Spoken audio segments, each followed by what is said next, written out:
Napoli sbanca anche Ibrox, 3-0 è il risultato finale della sfida contro i Rangers di Glasgow. Le segnature da parte di Matteo Politano, Giacomo Raspadori e Tanguy Ndombele. Gli azzurri volano a 6 punti in classifica in un girone dove ci sono, oltre ai Rangers, anche Liverpool e Ajax.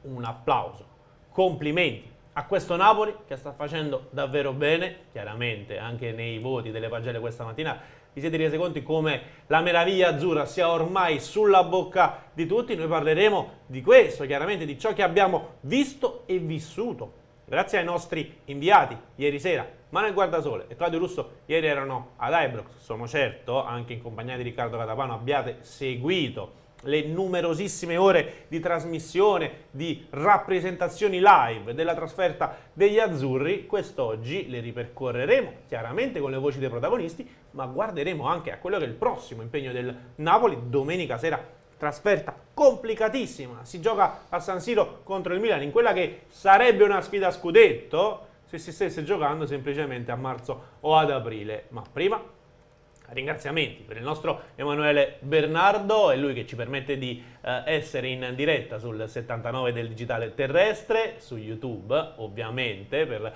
quanto riguarda il segnale in streaming, ed è lì che vi invitiamo ad interagire con la nostra trasmissione. Ci sarà a rispondere a voi, ma ovviamente anche ad aggiornarci con tutto ciò che succede in casa Napoli. Al mio fianco Riccardo Catapano. Buongiorno Rick. Buongiorno a te Vincenzo, buongiorno anche a Giuseppe Foria all'ufficio stampa. Effettivamente giornata anche quest'oggi con tante novità, con tanti aggiornamenti. Ripercorreremo quello che è successo ieri ad Ibrox, che vi abbiamo raccontato nella nostra diretta fiume di ieri. Come sempre 5 ore di diretta, praticamente fino alla mezza siamo stati in vostra compagnia, sentendo anche le conferenze stampa che risentiremo tra poco, le pagelle ma anche le ultime, perché il Napoli è tornato questa mattina, pensate un po', alle 5 di mattina a Capodichino. Quest'oggi ci sarà nel pomeriggio comunque un defaticante per la squadra per cercare di levar via le tossine della partita e per preparare poi il big match contro il Milan. Da tener d'occhio le condizioni di Irving Lozano, tra poco vi aggiorneremo anche su quelle che sono le condizioni del messicano, ma come giustamente facevi tu, un applauso al Napoli di ieri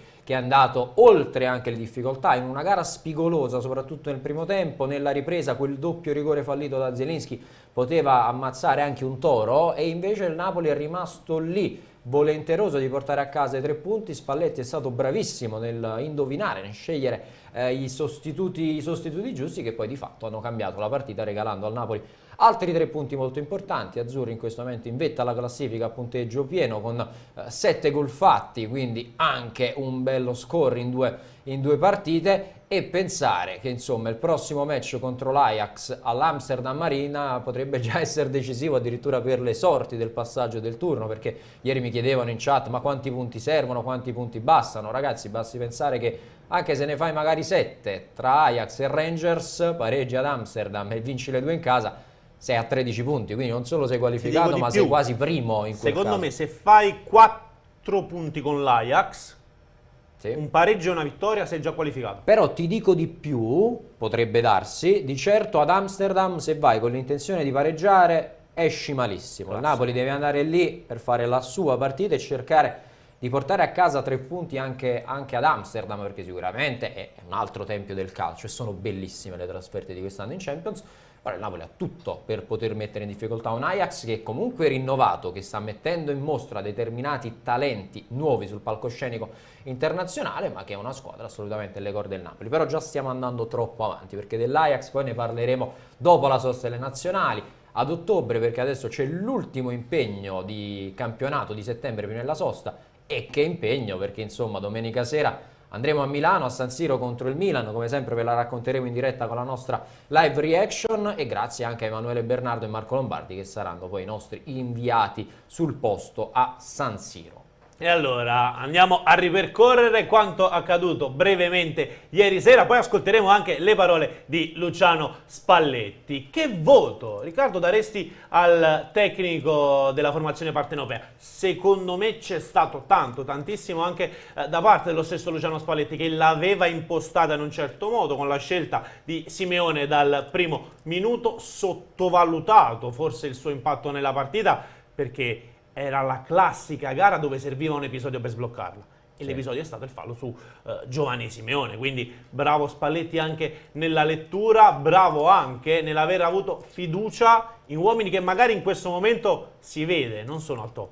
Tanguy Ndombélé va in gol, ma possiamo dire che in questo momento Tanguy Ndombélé è il centrocampista che tutti si aspettano? No, assolutamente no, lontano ancora una volta dalla sua forma, ha mostrato però ciò di cui è capace soprattutto quando chiaramente i ritmi si abbassano, evidentemente con gli avversari un po' più stanchi, anche uno come lui che in questo momento, ripeto, non è nel suo miglior stato di forma, poi riesce a fare la differenza grazie a quelle che sono le sue doti tecniche, tattiche e ovviamente fisiche. E ti aggiungo, ha giocato con il centrocampo titolare, ha giocato con Lobotka ed Anghissà.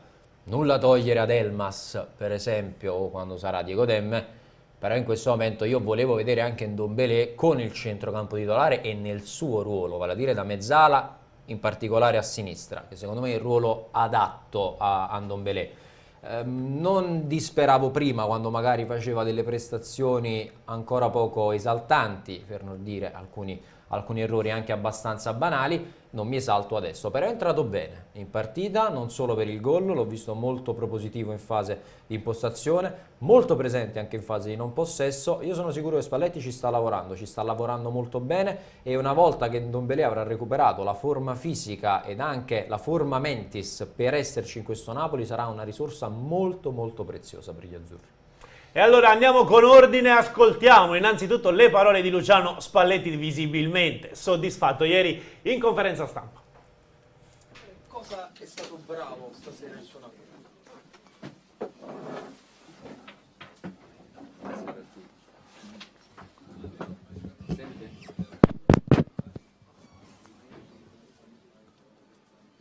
Si sente?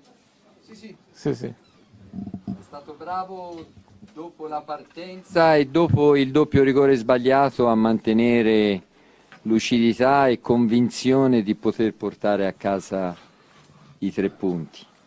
Loro sono partiti molto forte e ci hanno creato dei problemi come ci aspettavamo, però non ce l'abbiamo fatta ad arginare proprio tutto, perché si sono create un paio di mischie in area di rigore pericolosissime. Ma invece di intimorirci ci hanno fatto reagire, ci hanno fatto poi provare a riportare il discorso, come avevamo detto prima della partita, sul palleggio, sul fraseggio, e di andare a fargli gol. E la partita in certi punti è stata anche molto equilibrata, molto difficile, però non abbiamo mai perso equilibrio, non abbiamo mai smesso di fare il nostro calcio. Ogni qualvolta siamo andati in possesso palla si tentava di far gol, quando si perdeva palla abbiamo tentato di non abbassare il baricentro e di montargli subito addosso per pressare. È stata una partita di livello, di spessore della mia squadra, e li ringrazio di avermi fatto vivere un'altra serata così bella in panchina. Sì, è così, perché come ha detto lei, quelli che sono entrati sembrava avessero giocato tutta la partita, per come sono entrati subito nel ritmo della gara, e ci hanno messo anche qualcosa di suo, perché poi 2 hanno fatto gol. Ndombélé ha vinto 2 o 3 contrasti su questi duelli dove chi porta a casa quel pallone lì ha spazio per andare poi a fare lo sviluppo dell'azione. Io ho visto molti segnali positivi e giocare una grande partita per la stragrande maggioranza della squadra, per cui anche quello di Zielinski da andare a battere il secondo rigore è un sintomo molto importante per il ragazzo. È vero che l'ha sbagliato, però ha dimostrato di avere spessore, personalità, e se lo meritava di batterlo, perché è stato uno dei migliori in campo. Zielinski ha fatto una grandissima partita stasera, per cui si vanno a fare complimenti, ora gli si fanno veramente in maniera totale per questa vittoria e per l'atteggiamento avuto su un campo così difficile. È lo più bello in questo caso qui, perché queste sono partite che noi bisogna capire la fatica per giocarle che abbiamo fatto, un entrare nei sogni che avevamo da bambini di poter giocare queste partite qui, per cui ce la dovevamo giocare al massimo, ce la dovevamo giocare senza nessuna difficoltà o timore di qualsiasi cosa, perché poi devi riuscire ad essere te stesso, ad essere naturale dentro queste partite qui. Ti può subentrare il timore che gioco con i migliori del mondo a giocare questo torneo qui, però poi diventa fondamentale avere la personalità di fare le giocate come hanno fatto stasera, di insistere come hanno fatto stasera e quindi viversi al meglio questo sogno inseguito da quando eravamo bambini. Poi per quanto riguarda il futuro noi abbiamo avuto la certezza che siamo sulla strada buona, per cui bisogna cercare di andare a dar seguito, perché quando vesti la maglia del Napoli quello che hai fatto stasera va fatto tutti i giorni. Domani bisogna rifare quello che abbiamo fatto stasera.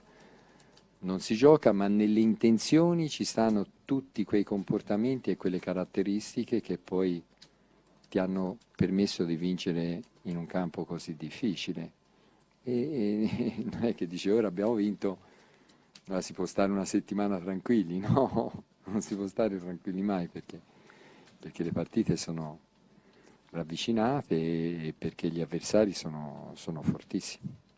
Io non farei distinzione fra le due cose, le metterei insieme, perché poi quando hanno recuperato palla su queste pallate che loro tiravano sugli attaccanti, venendo poi a sostegno e a lavorare sulla seconda palla, siamo stati reattivi di arrivarci anche noi insieme a loro, siamo stati bravi a pulire molti di quei palloni lì e renderli giocabili per la squadra, per cui vanno di pari passo, insomma. Kim e Rachmani hanno fatto una grande partita, lo stesso Mario Rui ha fatto molto bene. Di Lorenzo ormai non lo rammento più, perché lui si parte dal 9 in poi come voto per poter dire qualcosa, perché 9 lo dà sempre. Anche Mario che hanno cominciato a buttarli lì per il duello aereo e si è fatto trovare pronto molte volte, e i centrocampisti poi hanno pulito quei palloni e ci siamo poi riversati nella loro metà campo. Una grande partita sotto l'aspetto della mentalità messa in pratica e un grande carattere, proprio una grande crescita sotto l'aspetto poi del carattere, perché sbagliare il secondo rigore e continuare a insistere non era facile, c'era da aspettarsi un po' di flessione, come dire adesso non ce la facciamo, invece li ho visti aumentare quella che era la voglia di portare a casa questi 3 punti e sono meritatissimi e sono tutti di loro, insomma, ecco. Sì, però è un po' cambiato il modo di ragionare, cioè titolari non titolari, adesso diventa difficile poterlo dire perché si gioca ogni 3 giorni e perché ci sono 5 sostituzioni.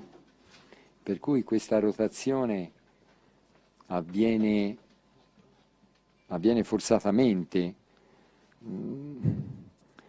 Non voglio prendere il posto di quel compagno, ma faccio di tutto per giocarci al fianco. Questo è il modo di ragionare dei calciatori in uno scenario con del regolamento e che c'è ora e delle partite così ravvicinate. Poi è chiaro che bisogna avere anche un po' di fortuna, perché tu pensi, da primo c'è da sparare questi palloni, c'è da lottare su qualche calcio d'angolo, probabilmente Giovanni Simeone è più adatto di Raspadori, però poi quando entra Raspadori, ormai, cioè, quello di tener fuori Raspadori stasera è una scelta per farlo entrare nel momento giusto della partita, non perché gli ho preferito quell'altro e perché è meglio quell'altro. È in questa maniera qui che funziona in un calcio moderno, perché si tiene fuori il migliore per poi dargli la possibilità di decidere la partita con più facilità quando la partita comincia a fare quella flessione che uno fresco di qualità come Raspa ci può mettere la sua mano, in questo caso il suo piede, perché poi va a finire così. Dombele, con il passato che ha avuto lui, mettersi a disposizione, entrare per 10 minuti e entrare bene come è entrato lui è un grande vantaggio che ci dà, se capisce anche questo, e quella poi diventa la soluzione per avere ancora più spazio e per dare ancora contributo alla squadra. In modo di ragionare questo, Politano ne ha giocate tante, cioè fra Politano e Lozano non è che quello che gioca 90 minuti sia il titolare, perché se no gli si crea un problema degli ultimi 20-30 che sono quelli che creano lattato nei muscoli. E poi non entra in condizione quell'altro che tanto ne avremo bisogno, noi avremo bisogno di tutti. Stasera già davanti non potevo fare 3 sostituzioni perché nel reparto offensivo me ne mancano già 2, mi mancava Lozano e Osimhen, per cui avevo 2 sostituzioni, Zerbin e Raspa. Però non tu può cambiare 3 calciatori con 5 sostituzioni davanti, ed è lì che si cambia la partita. Poi avere, di solito tutte le squadre, tutti gli allenatori cambiano 3 attaccanti durante ogni partita, perché sia per mantenere palla lontano dall'area di rigore, sia per ribaltare un risultato, gli attaccanti sono diventati fondamentali ora, insomma, ecco. Per cui bene che si siano fatti trovare pronti e gli si fanno i complimenti come li abbiamo già fatto, ma non perché sono delle riserve, perché sono dei campioni nel vero senso della parola, sfruttano tutto quello che gli viene messo a disposizione senza andare a chiedere niente di particolare che nel calcio moderno non gli si può dare. Allora, ha fatto riferimento anche al cartellino rosso, se non sbaglio. Did you say something with the red card as well, sorry? I thought it was very even until the red card. Ah, era... sì, hai capito. Allora, la serata è stata emozionante perché è uno stadio di quelli storici, con un pubblico incredibile da un punto di vista. Hanno fatto dei boati all'inizio che così chiuso, così vicino al campo, ti sembra di stare dentro un tostapane da quanto calore ti arriva addosso. E io ho visto una buona squadra, perché la squadra dei Rangers ha giocato una buona partita, ha fatto la partita che doveva fare. Non ha avuto fortuna all'inizio in quei 2 o 3 attacchi all'area di rigore dove noi abbiamo avuto invece un po' di fortuna che la palla è rimbalzata lì davanti ad Alex, a Meret in 2 o 3 occasioni, e siamo riusciti a sbrogliare quelle situazioni lì. Però poi sotto l'aspetto del gioco, sotto l'aspetto della qualità, sotto l'aspetto della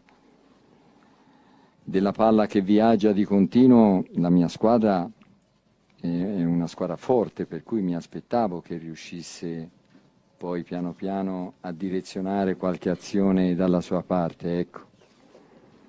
Poi per quanto riguarda gli episodi dei penalty, dei cartellini e dei rigori sbagliati e dati, secondo me il direttore di gara è stato perfetto, è stato eccezionale, un direttore di gara di quelli che hanno una personalità enorme e per quanto mi riguarda ha fatto le cose molto corrette, molto giuste. Calcio Napoli 24. Volevo parlarne rapidamente di 2 simboli. Alex Meret, lei prima ha parlato di carattere, e anche stasera ha fatto delle parate importanti, ce ne sta mettendo, voglio sapere cosa ne pensava anche del suo momento della stagione.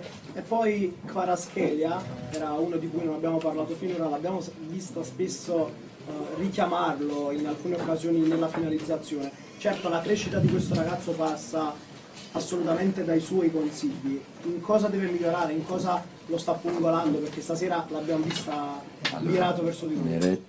Meret ha fatto una grande partita, è uscito a prendere palla nelle mischie 3 o 4 volte, ha sbrogliato la situazione, dentro la porta è sempre più tranquillo, dove anche la palla giocata sui piedi sa andare a scegliere poi dove vuol portare il discorso, e noi quando poi abbiamo scelto di continuare con lui, sapevamo che poi a dargli un po' di tranquillità ci vuole quel piccolo periodo dove lui riesca poi a trovare l'equilibrio e la tranquillità, e ora siamo convinti di avere un grandissimo portiere, ecco.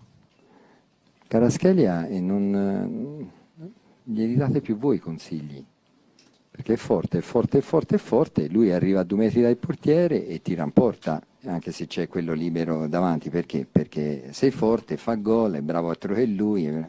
Non è così, non è così. Bisogna saper scegliere quando si arriva lì. Se il compagno è messo meglio, il gol di Dombele, chi lo ha fatto? No, l'ha fatta Anghissà. L'ha fatta Anghissà, poi gli viene dato i meriti ad Anghissà del gol di Dombele. È uguale se... E ora invece, perché poi è chiaro che anche stasera ci ha dato 2 o 3 impennate alla squadra, perché è andata a puntare, se non gli facevano fallo arrivava fino in porta.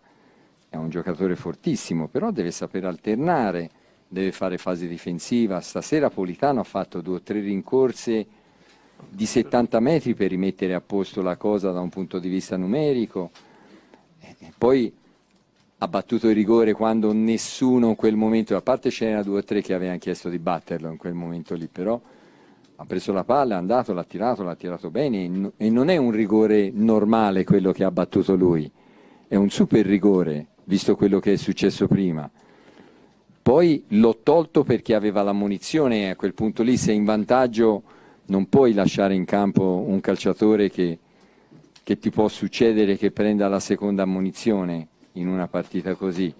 Però lui aveva ancora benzina, ha fatto una partita straordinaria, per cui sono tutti particolari che servono a diventare squadra forte. Non vince un calciatore solo. Per voi vince un calciatore solo. Per noi che si sta di qua non vince, per dentro la squadra lo sanno. Se Kim non vince tutti quei palloni, quei duelli aerei insieme a Rachmani, e Lobotka e Frank rendono la palla giocabile, Kvaratskhelia tocca 2 palloni in una partita, per cui è importante anche il lavoro che fanno gli altri. È chiaro che lui poi, quelli che hanno questa estrema qualità, che hanno questa estrema tecnica e questo estro, sono quelli che fanno la differenza, perché poi bisogna andare là e bisogna saltare l'avversario, bisogna creare la follia, la sana follia che vuole il calcio. Però poi sono importanti tutti, non è che ci prende in braccio e ci porta a vincere una partita così da solo, ecco. Ci ha tenuto a ribadirlo Spalletti.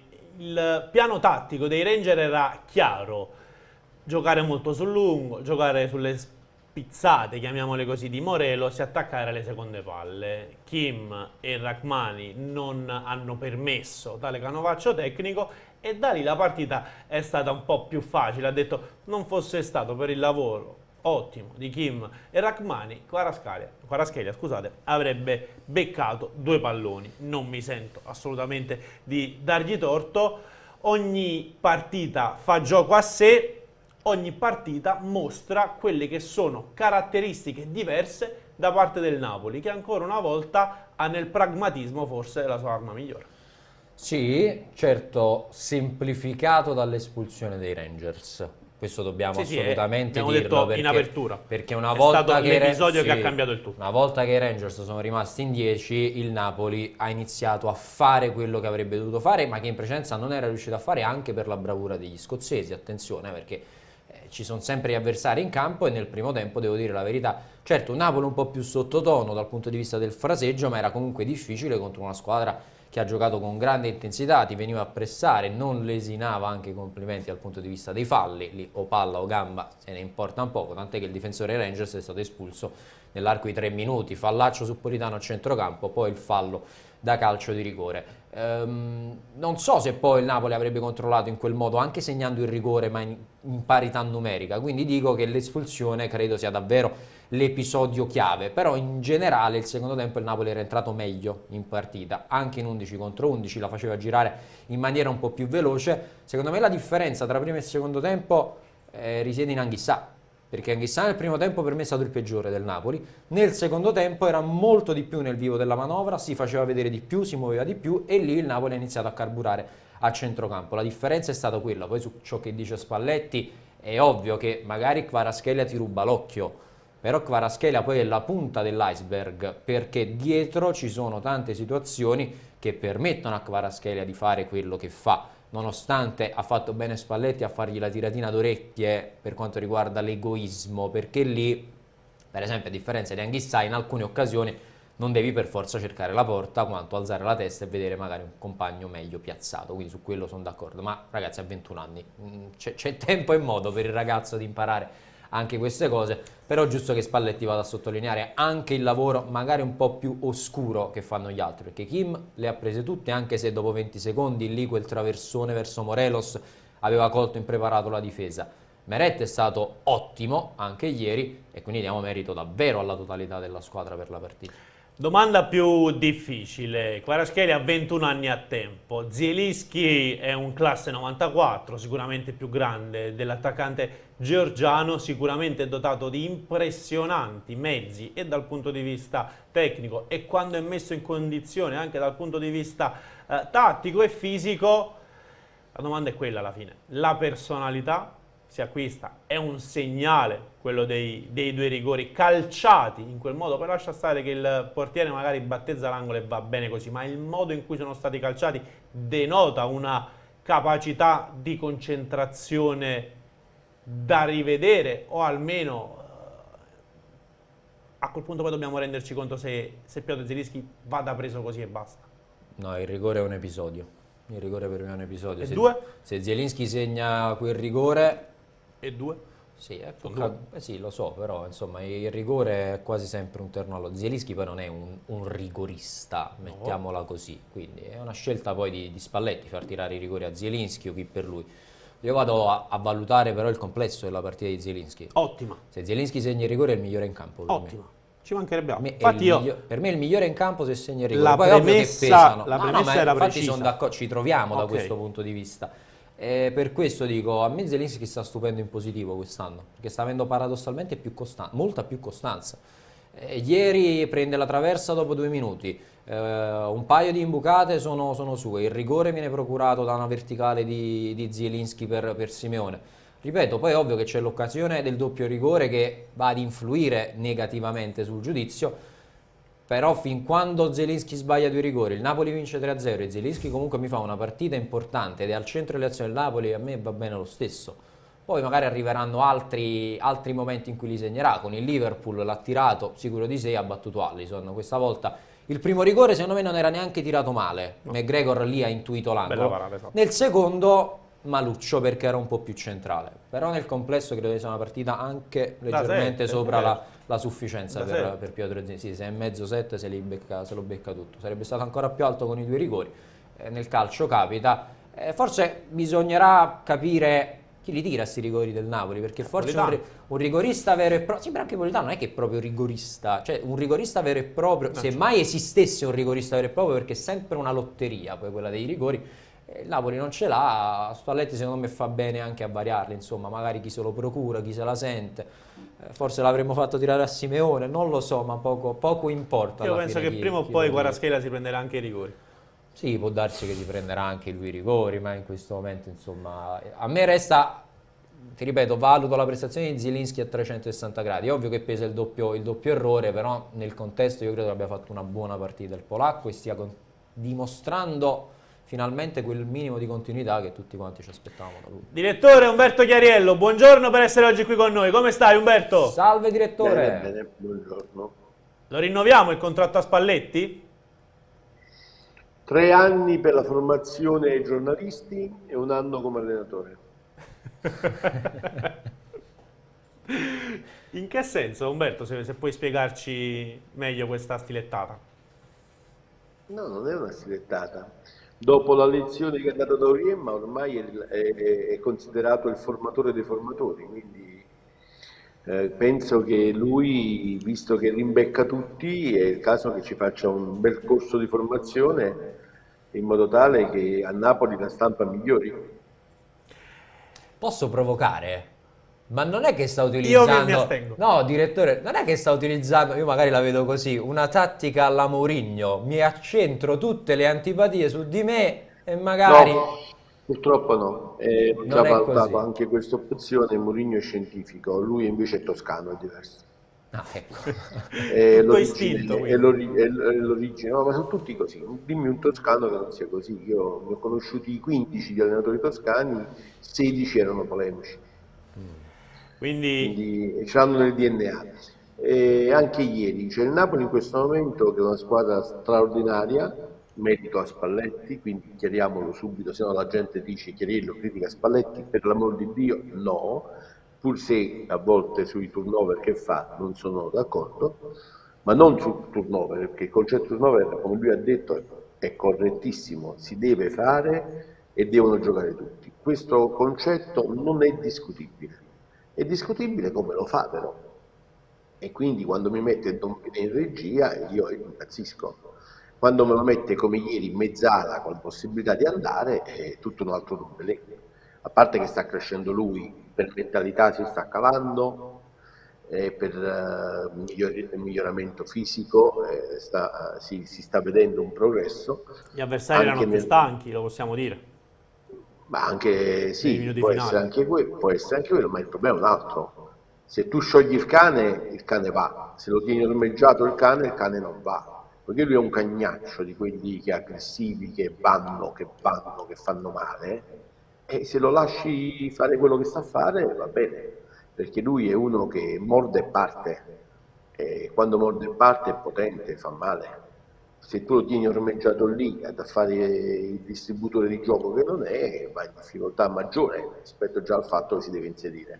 Quindi ieri il miglioramento dell'inserimento, il fatto che nel finale avesse più energia degli altri e il fatto soprattutto che ha giocato quel tempo che ha giocato in un ruolo a lui congeniale, quello di volante, e allora è chiaro che le cose migliorano. Quindi queste sono un po' le critiche a Spalletti, piccole, ma il Napoli ha 2 vulnus, 2 cose su cui deve stare molto attento e migliorare. Il primo è Spalletti, perché io dico sempre che Spalletti è un grandissimo allenatore al netto di Spalletti, sia per le cose che a volte può fare il fenomeno, sia perché soprattutto anche ieri in conferenza stampa ha mostrato il nervo scoperto, a Mediaset ha sbloccato di nuovo, cioè questa storia dell'anno scorso a lui non gli scende proprio. Io al posto suo andrei in conferenza stampa dicendo sono rammaricato, ci abbiamo provato, non ci siamo riusciti, era un ciclo meraviglioso che non si è concluso con lo scudetto, anch'io ho le mie responsabilità, ci riproveremo, questa squadra sta crescendo bene, più veloce del previsto, sono contento. La chiudi così e nessuno ti dice niente. Invece lui dice no, siamo arrivati 15 punti sopra quelli, 9 sopra gli altri, abbiamo fatto una grande stagione, noi ci siamo arrivati, Ancelotti no.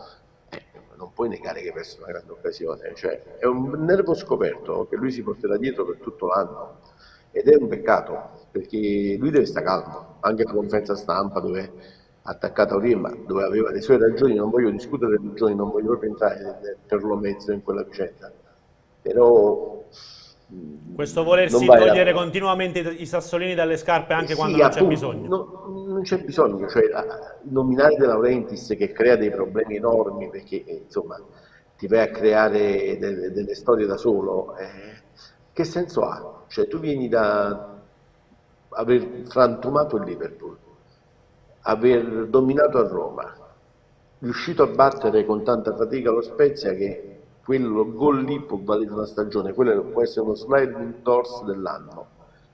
Eppure ieri sei andato a stravincere in Scozia e sei sempre arrabbiato, sei sempre a rimbeccare gli altri. Sta calmo, figliolo. Quindi questa cosa non va bene, perché ripeto, Spalletti è un grande allenatore. La seconda cosa che non va bene è che questo Napoli, purtroppo, tra tutti gli acquisti che ha fatto, eccetera, che sono ottimi, avendo perso Mertens, avendo perso Insigne, purtroppo non ha più uno specialista su calci piazzati. Non parlo dei cross, perché sui cross Mario Rui e Gerischi sono bravi, pure lo Zano sono bravi. Quindi sulle palle inattive noi abbiamo già fatto vari gol, poi c'è Kim che è fortissimo, Rachmani è bravo, di Lorenzo stesso, i centravanti Simeone e Osimhen sono buoni saltatori e facciamo gol di testa. Noi sfruttiamo le palle inattive, non è quello, non sfruttiamo le palle inattive dirette perché non abbiamo più uno specialista dal limite e non abbiamo rigoristi. E quindi purtroppo che nel calcio moderno sappiamo quanto incidono i gol da palla inattiva, specialmente quelle dirette, questo purtroppo è un vulnus e non so come rimediare a una cosa del genere perché lo specialista non c'è. Poi in allenamento puoi provare a crearlo con le barriere, con le sagome, con tutto quello che ti pare, però oggettivamente il Napoli nel suo organico non ha Pirlo, Pjanic, gente di questo tipo qui, Dybala stesso, gente che ti risolve il problema con una punizione dal limite o ti tira i rigori come si deve. Quindi Gerischi migliore in campo in senso assoluto, tre spanne soprattutto, compreso Politano che è stato bravissimo, però poiché si giudica per i rigori e De Gregori ci diceva di non farlo, viene dato 6, no, Gerischi è da 8 pieno, anche perché si è preso la responsabilità di tirare il secondo rigore che dimostra come è cambiata la sua mentalità, altro che fragile, quel pallone pesava un accidente e lui è andato lì a tirare, cosa che in passato non avrebbe mai fatto. Quindi se vogliamo guardare al di là dei rigori sbagliati, Zielinski è un altro Zielinski e sinceramente lui e Politano ieri sono stati fantastici, 8 Zielinski, 7,5 Politano, se poi valutiamo i rigori cambiano i voti, ma a me dei rigori non me ne frega niente, a me interessa come giocano. Napoli, baluardo dell'italianità in Europa in questo momento, c'è chi se la passa decisamente peggio. C'è il Milan che sta facendo bene, brutta figura però della Juve. In questo turno, come ha specificato bene Paolo Condò a Sky, siamo la nazione che ha fatto meglio di tutti. Sì. 3 vittorie su 4, mentre gli inglesi non l'hanno fatto, gli spagnoli non l'hanno fatto, i tedeschi non l'hanno fatto. E i francesi non l'hanno fatto, quindi mai come questo turno l'Italia è andata Umberto, limitare la nostra analisi ad un turno. Ma poi non è andata bene, è andata benissimo perché ha perso pure la Juve, quindi è una play imperfetta. Ma che deve fare Allegri per farsi esonerare, Umberto? Le sta provando tutte e non ci riesce. Deve vincere qualche partita, a quel punto non sono abituati, lo cacciano. Riccardo, se hai un'altra domanda per il direttore, poi lo salutiamo. Sì, no, ovviamente Umberto, cerco a questo punto, giustamente abbiamo parlato delle italiane, con il Milan che ha vinto ieri in casa, ha vinto il Napoli, ha vinto l'Inter, ovviamente il focus in questo momento è la trasferta di San Siro prima della sosta per le nazionali, il Napoli ci arriva, certo col vento in poppa, ma anche con qualche tossina di troppo probabilmente nelle gambe, anche per il poco tempo di preparazione per la sfida contro i rossoneri. A loro mancherà Leao, a noi manca Osimhen. A questo punto ti chiedo che tipologia di partita ti aspetti a San Siro per quello che molto peggio per loro. Peggio per loro? Ma non c'è proprio discussione, l'incidenza di Leao sul Milan è 3 volte superiore a quella di Osimhen sul Napoli, perché Osimhen è bravo ma non è ancora esploso come Leao. E seconda cosa, il Napoli ha modo quest'anno di avere alternative tali per cui puoi anche fare a meno di Osimhen, mentre il Milan, che non ha neanche Rebic, c'ha un buco proprio da quella parte, quindi, e poi dipende troppo da Leao. Quindi sinceramente è un vantaggio secondo me per noi. Poi sai, le partite sono tutte da giocare, il Milan è un'ottima squadra. Uscire indenni da San Siro già mi basterebbe e mi avanzerebbe, perché significa continuità, rimanere al vertice e andare alla sosta con tranquillità. Poi sai, un blitz a Milano, per carità di Dio, quello che non voglio è che si esca sconfitti da San Siro, perché interromperebbe un discorso che in questo momento è entusiasmante. Una bella prova, anche con un pareggio, manterrebbe intatto tutto l'entusiasmo e il work in progress che ci sta in questo momento. Io sono fiducioso però, perché vedo un Napoli che a viso aperto fa male a chiunque.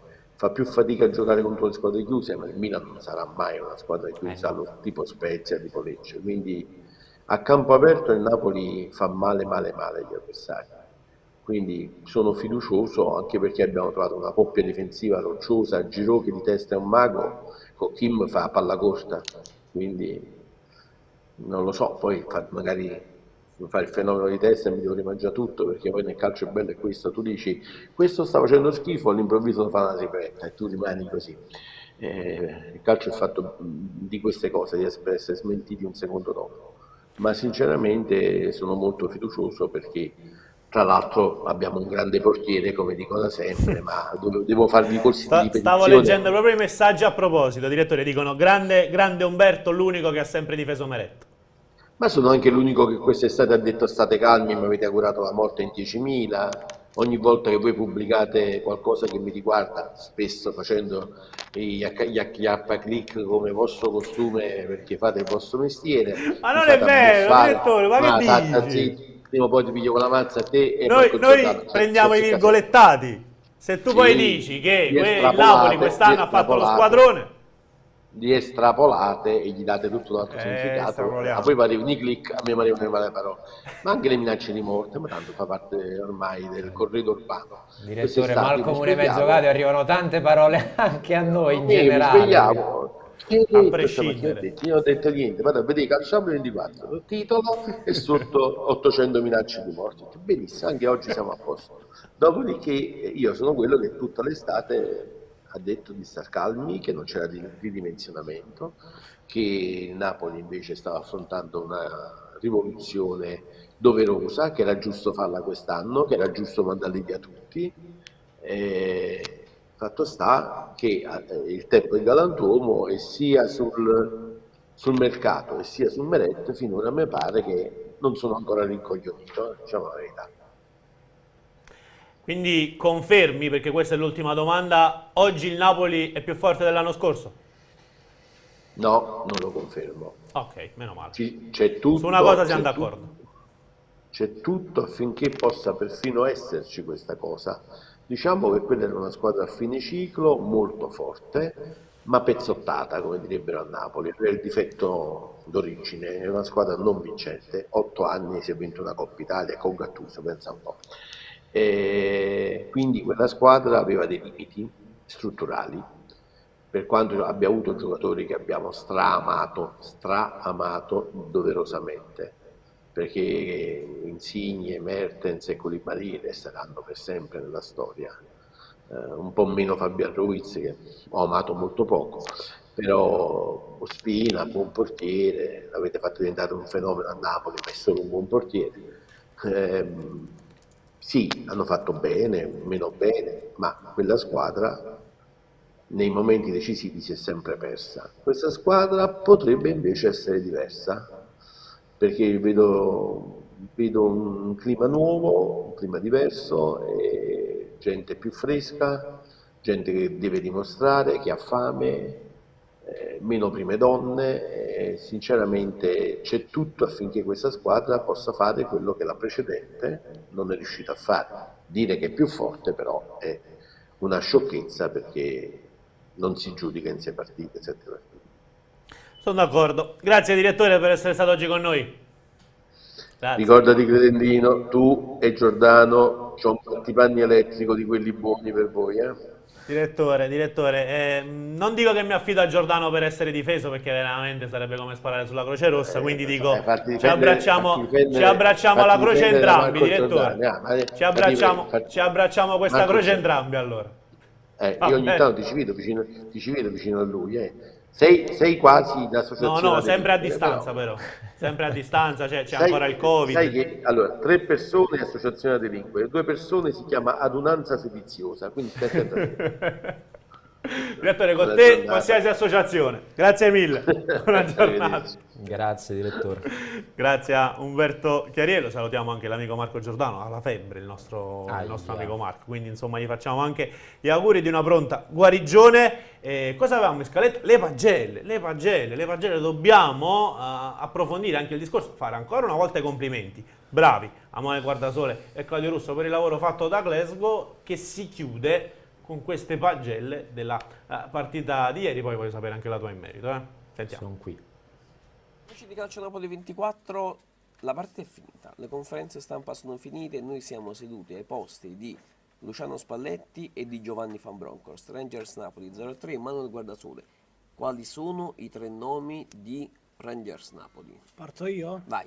Vado con Politano, non tanto per il gol ma per la prestazione. Ha dato davvero una grossa mano in fase difensiva, recuperando tanti palloni, andando a mordere le caviglie degli avversari. È stato preziosissimo in tutte e due le fasi. E poi chiaramente quel pallone pesava e non poco. Dopo i 2 errori di Piotr Zielinski, Politano se l'è sentita, ha calciato un rigore decisivo che ha messo poi la partita tutta in discesa. Allora, tu dici Politano, io vado su Kim. Vado su Kim perché magari poco appariscente, vogliamo metterla così, però i Rangers di Glasgow non hanno quasi mai attaccato dal suo lato, non hanno quasi mai attaccato sempre, soprattutto nel secondo tempo, però il coreano è riuscito a fermare prima Alfredo Morelos e poi Antonio Colak, alzando davvero una vera e propria barriera nel secondo tempo. Poi la qualità del Napoli ha fatto il resto. Sì, poi tra l'altro andava sempre d'anticipo dai primissimi minuti, sia di testa che con le gambe e con i piedi, cercava di giocarla sempre sul compagno più vicino, andava d'anticipo sugli avversari, insomma partita sontuosa anche da parte di Kim. E il terzo? Allora, il terzo nome io ti dico Giacomo Raspadori. Io ti dico Tanguy Ndombele perché se lo merita. E allora facciamo così, facciamo che il terzo nome è la panchina del Napoli, perché? Perché 2 gol arrivano proprio, si alzano dalla panchina su assist, peraltro in uno di questi 2 di Mattias Olivera. Sì. E Decisivo per me nel gol di Raspadori perché ha un'intuizione, vede quello spazio e cerca l'1-2. ecco, ma c'è il segnale che il Napoli manda dopo Rangers Napoli, che un Napoli, e ce l'ha detto anche Zerbin in esclusiva a Calcio Napoli 24, è un Napoli in cui non esistono titolari. E allora se entrano in campo Raspadori e Ndombele, che di qualità ne hanno tantissima, e stanno trovando la condizione sia atletica sia tattica negli schemi di Spalletti, il segnale che ne esce da questo Rangers Napoli 0-3 qual è?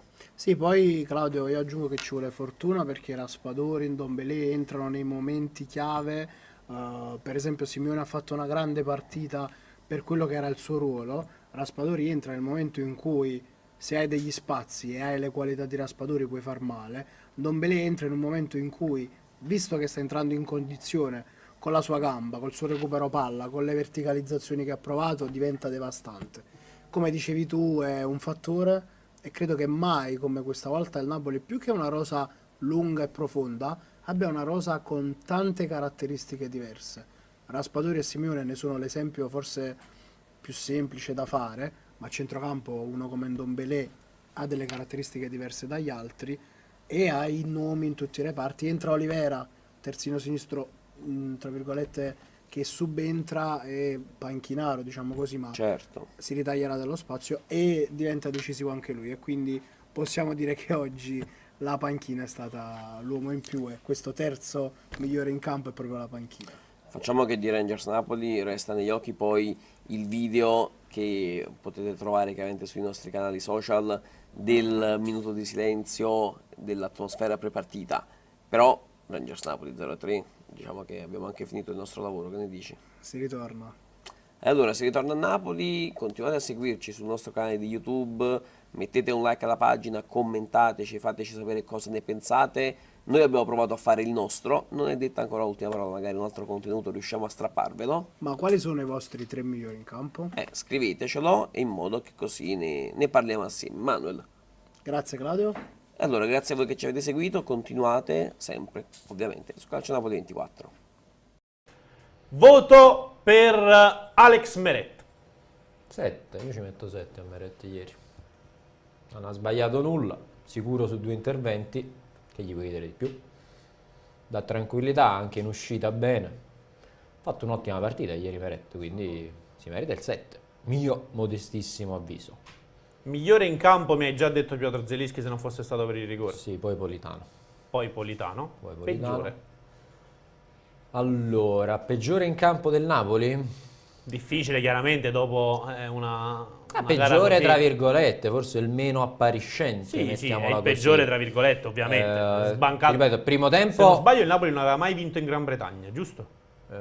vado per un... non mi ricordo. Credo che il Napoli non ha in Credo forse la 90, prima- in 90 col City ha vinto. No, No, ha pareggiamo pareggiato col con l'Eister 2-2, Vinse stava in casa vincendo. vinse in casa col City. Vinse no? in casa col City, credo che in Gran Fece Bretagna il 1-1. Napoli non abbia mai vinto, quindi Penso di sì. scusate se è poco. Sì, È chiaro che il peggiore non è mai un peggiore, ma è semplicemente quello meno appariscente. sì, meno appariscente. Ripeto, primo tempo non mi era piaciuto Anghissà, ma nel secondo tempo, una volta che si è rimesso in carreggiata, è stato tra i migliori, anzi è stato fondamentale. Dico, i due esterni difensivi di Lorenzo lo sto vedendo un po' in difficoltà dal punto di vista atletico, e anche Mario Rui non ha fatto grandi errori, per carità, anzi. Però forse un 6, cioè insomma non vado Sì, a sono dare le non le vado a dare sufficienze sono per loro. insufficienze, perché però le sufficienze, quelle diciamo così senza grandi lodi, forse sono per Di Lorenzo, che lo vedo un po' stanco, e prima o poi che cavolo, pure lui dovrà pur rifiatare, e Mario Rui, però sono comunque delle sufficienze, quindi non sono delle insufficienze o delle bocciature. Abbiamo detto chiaramente dei voti per l'attacco. Kvaratskhelia. Bene, ma sono d'accordo con Spalletti. Io l'ho applaudito tanto. Piccola tiratina d'orecchio. Bastone e carota con Kvaratskhelia.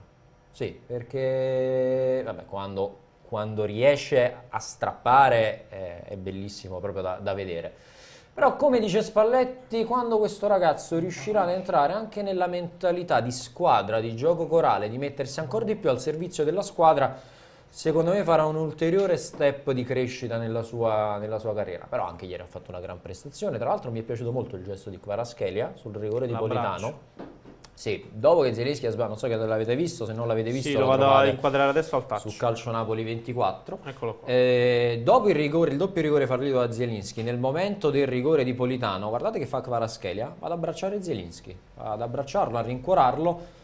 21 anni, però già sintomo di come... Di grandezza. Sì, no, C'è una sola paradossalmente di leadership. Esatto. E di unità di squadra, e questo è ciò che serve al Napoli, l'unità di squadra, il supporto reciproco. Questo è un bel gesto di Kvaratskhelia, mi è piaciuto molto e lo abbiamo sottolineato anche su Calcio Napoli 24. Poi ieri mi è piaciuto anche nell'applicazione difensiva a Kvaratskhelia, quindi ha fatto una buona partita, pecca un pochino ancora di egoismo, ma ci sta, è giovane, ha 21 anni, Spalletti ci deve lavorare ancora sulla testa di questo ragazzo. L'importante è non farlo viaggiare troppo con la testa. Se resta con i piedi per terra, convinto, affamato di quello che fa, potremmo parlare davvero di un crack a livello internazionale.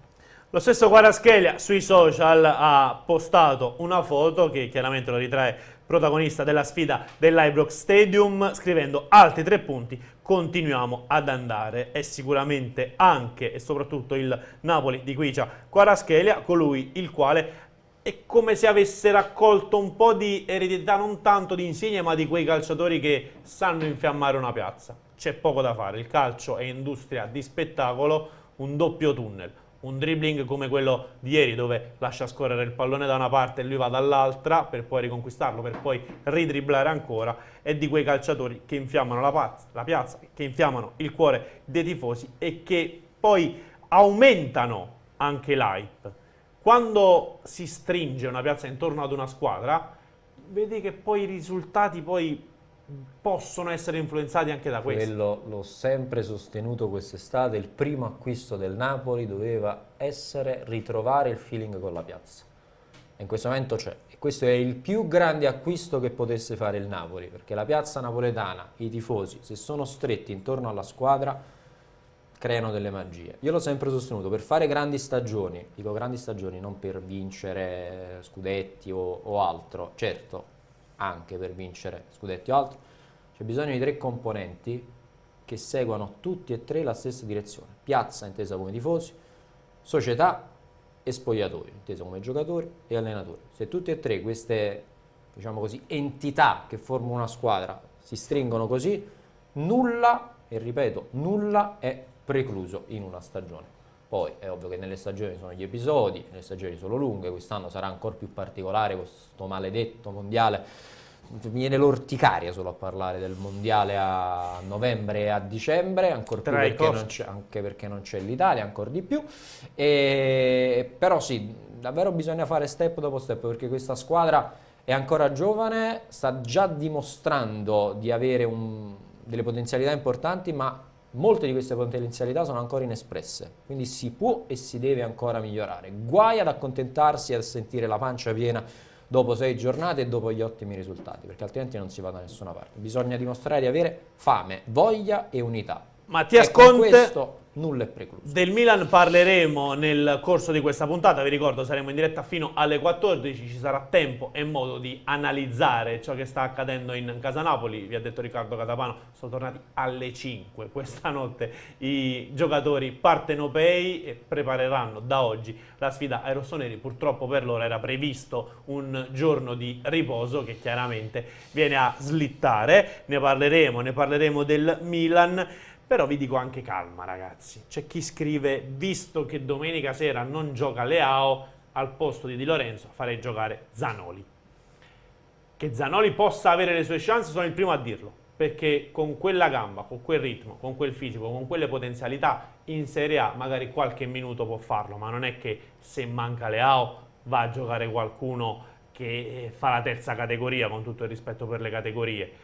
Se manca Leao giocherà comunque qualcuno in grado di mettere in difficoltà Zanoli come Di Lorenzo. È una sfida contro un top club. Andiamoci piano, ragazzi, con l'entusiasmo. Non roviniamo neanche quello che è chiaramente un percorso di crescita che Zanoli può fare, ma che non deve essere obbligato a fare secondo tempistiche che poi non sono quelle che rispecchiano le sue, diciamo così. Sta facendo un percorso di crescita diverso rispetto, vedi, a Gaetano o a Zerbin, che hanno fatto gavetta in altre categorie per poi approdare a Napoli. Lui la gavetta, tra virgolette, la sta facendo a Napoli, esatto. Sta facendo alle spalle di Giovanni Di Lorenzo, e Zanoli ogni volta che è stato chiamato in causa ha risposto presente.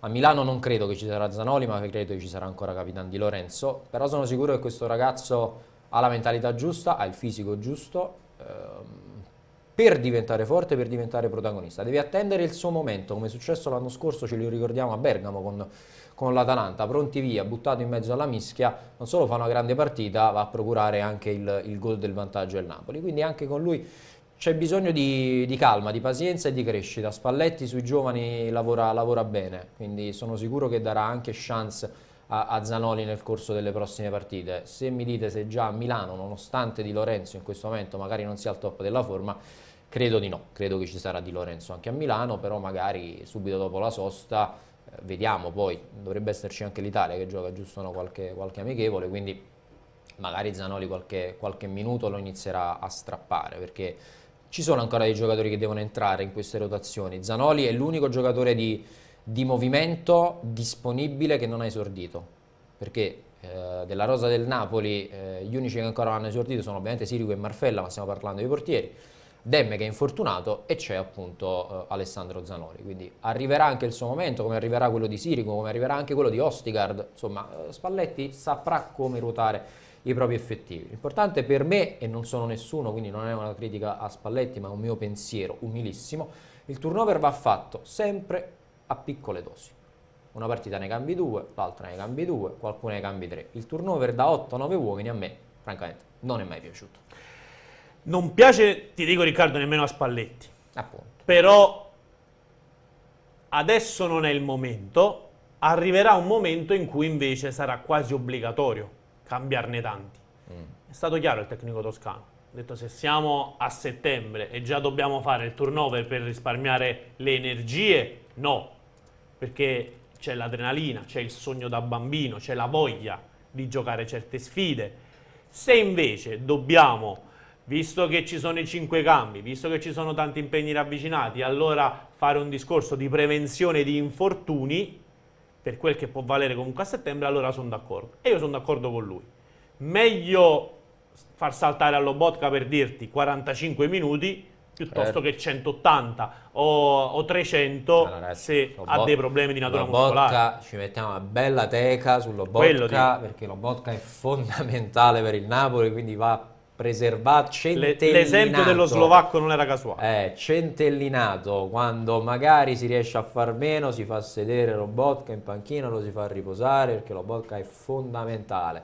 Secondo me è l'unico giocatore del Napoli che non ha una vera e propria alternativa, perché Demme è un giocatore diverso da Lobotka, non ti dà quello che ti dà Lobotka. Gli altri non velenano nel suo ruolo, Anghissà men che meno, Zielinski non può fare quel ruolo, Elmas non te lo dico proprio. Demme per ruolo è quello, ma per caratteristiche totalmente diverse, e abbiamo visto che c'è un Napoli con Lobotka e un Napoli senza Stan Lobotka, quindi Lobotka va preservato quest'anno, proprio una bella teca, un po' come Dragon Ball, sai, quando Vegeta si mette o Goku si mette la teca, e così bisogna fare con Lobotka dopo. Che cos'è, tipo criogenica? Sì, no? esatto, esiste. Una sorta di camera iperbarica, chiamiamola così. 13.05, abbiamo sforato un pochino, però dobbiamo esaurire i contributi che abbiamo preparato dall'Ibrox. Ha fatto un buon lavoro anche Giovanni Van Bronckhorst, è riuscito ad impostare la partita come voleva lui, sì. Quindi vabbè, facendo comunque leva su uno stadio amico, e questo va detto. È un'altra squadra in casa questa. In casa è un'altra squadra. In Tutta casa è assolutamente un'altra squadra, per questo vale molto di più la vittoria che il Napoli è riuscito a spuntare ieri a Glasgow. Ascoltiamo le parole del tecnico olandese.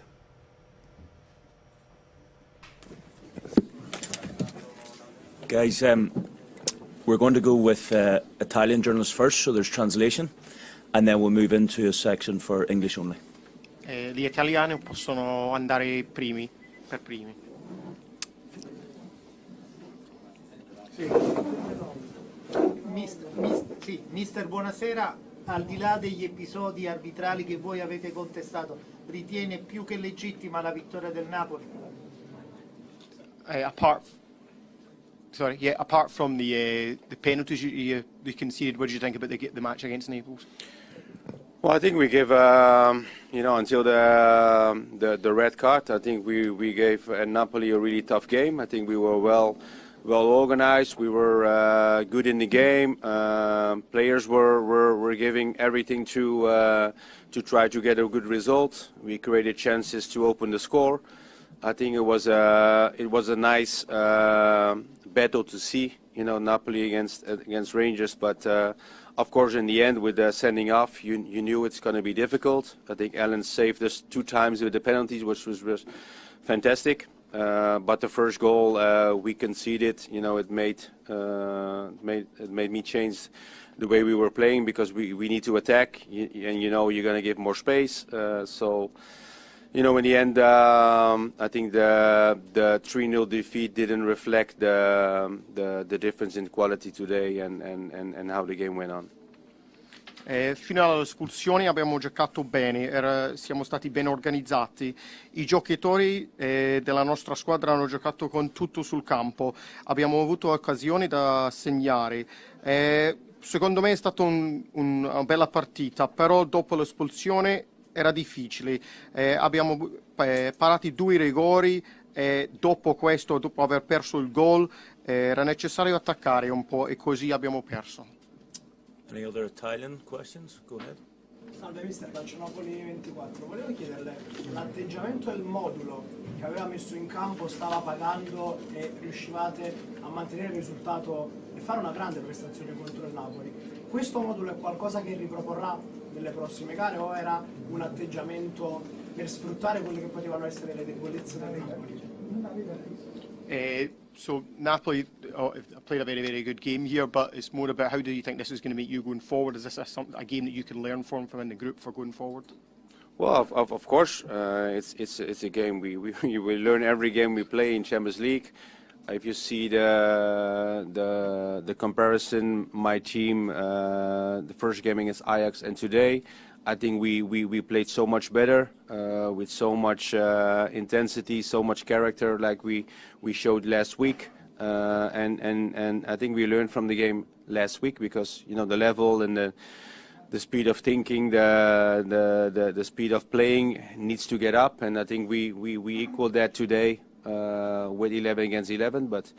The quality Napoli has with 1 extra, then it's very difficult for us. We wanted to stay in the game for longer, maybe keep the 0 longer, but the first goal made us change, the personnel to to try and find the goal that gave us the point maybe, but in the end we conceded 2 more goals, and I think the reflection in the score wasn't the difference in quality on the pitch, but in Champions League when you play with 10 men, you have to always end with 11 in Europe, because otherwise it's a very difficult task.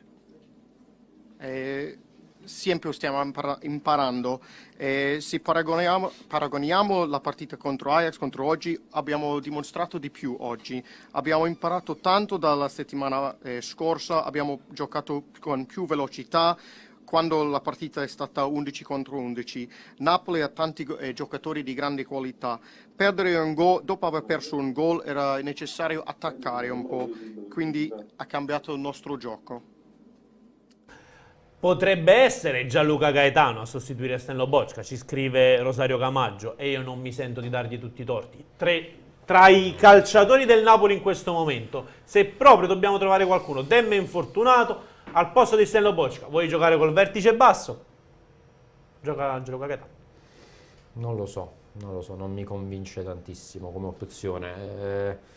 Certo, lui ha fatto un po' tutti i ruoli, dal sottopunta alla mezzala, ha giocato anche nel centrocampo a 2 con Pecchia nella Cremonese. Regista basso, era un'idea di Ancelotti se non sbaglio, che lo alternava con Hamsik, ti ricordi? Non lo so, non mi convince tantissimo. Potrebbe farlo, sì, però non so se Spalletti stia lavorando in tal senso su Gaetano. No, però la domanda è, manca Lobotka, devi schierare qualcuno col 4-3-3 vertice basso. Dem. Infortunato. Un altro Napoli, però dico infortunato. Vabbè, però oggi. A ottobre torna. In questo momento schieri Gaetano, non schieri Ndombele. In questo momento c'è una partita col Milan, mi auguro che Lobotka se la giochi a meno di problemi. No, non vuole rispondere. Tra Ndombele e Gaetano chi metti vertice basso? Passo col centrocampo a 2. E chi metti? Ndombele e Anghissà. Che non può coprire il campo. E alzo Zielinski. Ndombele che non riesce a coprire il campo. Ho capito, però a 2 ha giocato, quindi c'è un commento tecnico di Emanuele Bernardo. Non so, Gaetano in questo momento non lo vedo come regista basso. Magari lo possiamo chiedere a Spalletti nella prossima conferenza per capire anche lui come sta lavorando su Gaetano, perché non lo sappiamo. Io credo che stia lavorando su Gaetano sempre, diciamo così, da mezzala in un centrocampo a 3. Non so, vertice basso in questo momento non lo vedo tantissimo. Chiaramente è un altro tipo di calciatore rispetto a Tanguy Ndombele. Qualora fosse in forma, Ndombele potrebbe fare il vertice basso rispetto a Gianluca Gaetano. Ad oggi, in questo momento, se lo chiedete a me, sono d'accordo con voi. Ha delle possibilità, merita delle possibilità Gianluca Gaetano. Se arrivasse l'occasione, non dormirei, cioè, capito? Non avrei gli incubi a pensare che Gaetano possa fare il vertice basso. Quindi sono d'accordo con voi. Intanto ci stanno arrivando un sacco di complimenti, Riccardo. Bravi ragazzi, continuate così. Ci dicono che siamo bravi. Continuate così noi, o che nel senso sono i complimenti? Continuate così? Continuate così a seguirci, a farci complimenti. Pure a farci complimenti. Tutto sommato siamo un po' vanesi. Non dobbiamo nasconderci. A parte scherzi, a proposito di complimenti, lo so che gliel'ho fatti già 2 volte, glieli facciamo anche una terza, ma guarda solo a Claudio Russo, perché hanno intercettato ieri Alessio Zerbin, anzi più che intercettato hanno avuto l'opportunità di intervistarlo in una pur breve one to one, ma è comunque uno dei protagonisti di ieri sera ad Ibrox. Alessio Zerbin, diteci anche la vostra, perché stavo leggendo qualche messaggino, lo proponete molto anche come terzino, c'è fiducia in questo ragazzo. Addirittura Tore Falanga, che leggevo prima, diceva al posto di Politano quando non può io schiero Zerbin, quindi Lozano terza scelta dopo Alessio, alla faccia tosta che a me piace Zerbin in un giovane, quindi io sono d'accordo. Adesso non lo so se al posto di Politano, Lozano o altro, però è un giocatore che mi piace, è cresciuto fisicamente, mentalmente, tatticamente, fatto bene il Napoli. Cioè io tengo tutta la vita Zerbin rispetto a un ass in rosa, ma proprio 10 milioni di volte mi tengo Zerbin in rosa piuttosto che un ass, quindi mi auguro che Spalletti continui a farlo crescere. D'altronde ragazzi, Mancini non è l'ultimo degli area. Mancini ha scovato un certo Zaniolo che non aveva mai esordito in nazionale. E se Mancini ha iniziato chi diceva quello è un favore che sta facendo a Vigorelli. Poi lascia stare che era uno stage con tutti i giocatori, insomma, magari poi non la vedono la nazionale, però il fatto che sia rientrato vuol dire che questo ragazzo ha delle qualità ed effettivamente mi sta favorevolmente stupendo Zerbin. Ascoltiamole allora le parole a Calcio Napoli 24 di Alessio Zerbin. Alessio Zerbin 3-0, ma soprattutto tante certezze in una squadra che ne sta raggiungendo sempre di più partita dopo partita. Sì, è vero, tante certezze, sapevamo che non era facile perché questo clima che si è trovato oggi è raro e sapevamo che affrontavamo una squadra molto fisica, molto intensa, arrivava da brutte partite, quindi aveva voglia di riscattarsi, però noi credo che abbiamo fatto una partita perfetta, abbiamo fatto quello che avevamo preparato e l'abbiamo chiusa nel modo migliore. Adesso dall'esterno sembra che la squadra sappia esattamente cosa fare nel momento giusto, anche per voi che stasera siete entrati dalla panchina con il piglio giusto e chiaramente poi la vostra qualità è uscita fuori. Certo, non credo che ci siano titolari o non. Noi prepariamo sempre nel modo migliore la partita, il mister dopo sceglie chi va in campo e chi entra deve essere pronto a continuare quello che ha fatto i primi 11. E nel calcio di oggi credo sia fondamentale chi entra e chi fa bene. Ecco Alessio, chiaramente adesso arriva il Milan, bisogna rituffarsi in campionato per un match forse vale un po' di più in questo inizio di stagione. Tutte le partite valgono allo stesso modo perché tutti portano 3 punti e ovviamente sarà una partita speciale contro i campioni d'Italia e ci vogliamo trovare pronti per fare una grande gara. Ultimissima, in cosa ti sta facendo crescere Luciano Spalletti? Ma credo sotto tutti i punti di vista, tecnico, tattico, soprattutto la fiducia che mi ha dato non me l'aspettavo, quindi questo ne sono grato e spero di ripagarlo nel miglior modo possibile. Grazie a te. Erano queste le parole di Alessio Zerbini. Prima di andare avanti, Riccardo, salutiamo un grandissimo tifoso del Napoli, il nostro amico Lino. Lino Riccio, che noi abbracciamo e che aspettiamo, perché Lino grande abbraccio. Vogliamo vedere presto. Al nostro Lino, ti aspettiamo. Te lo sto dicendo in diretta, quindi non puoi tirarti indietro. Quindi ti aspettiamo Lino.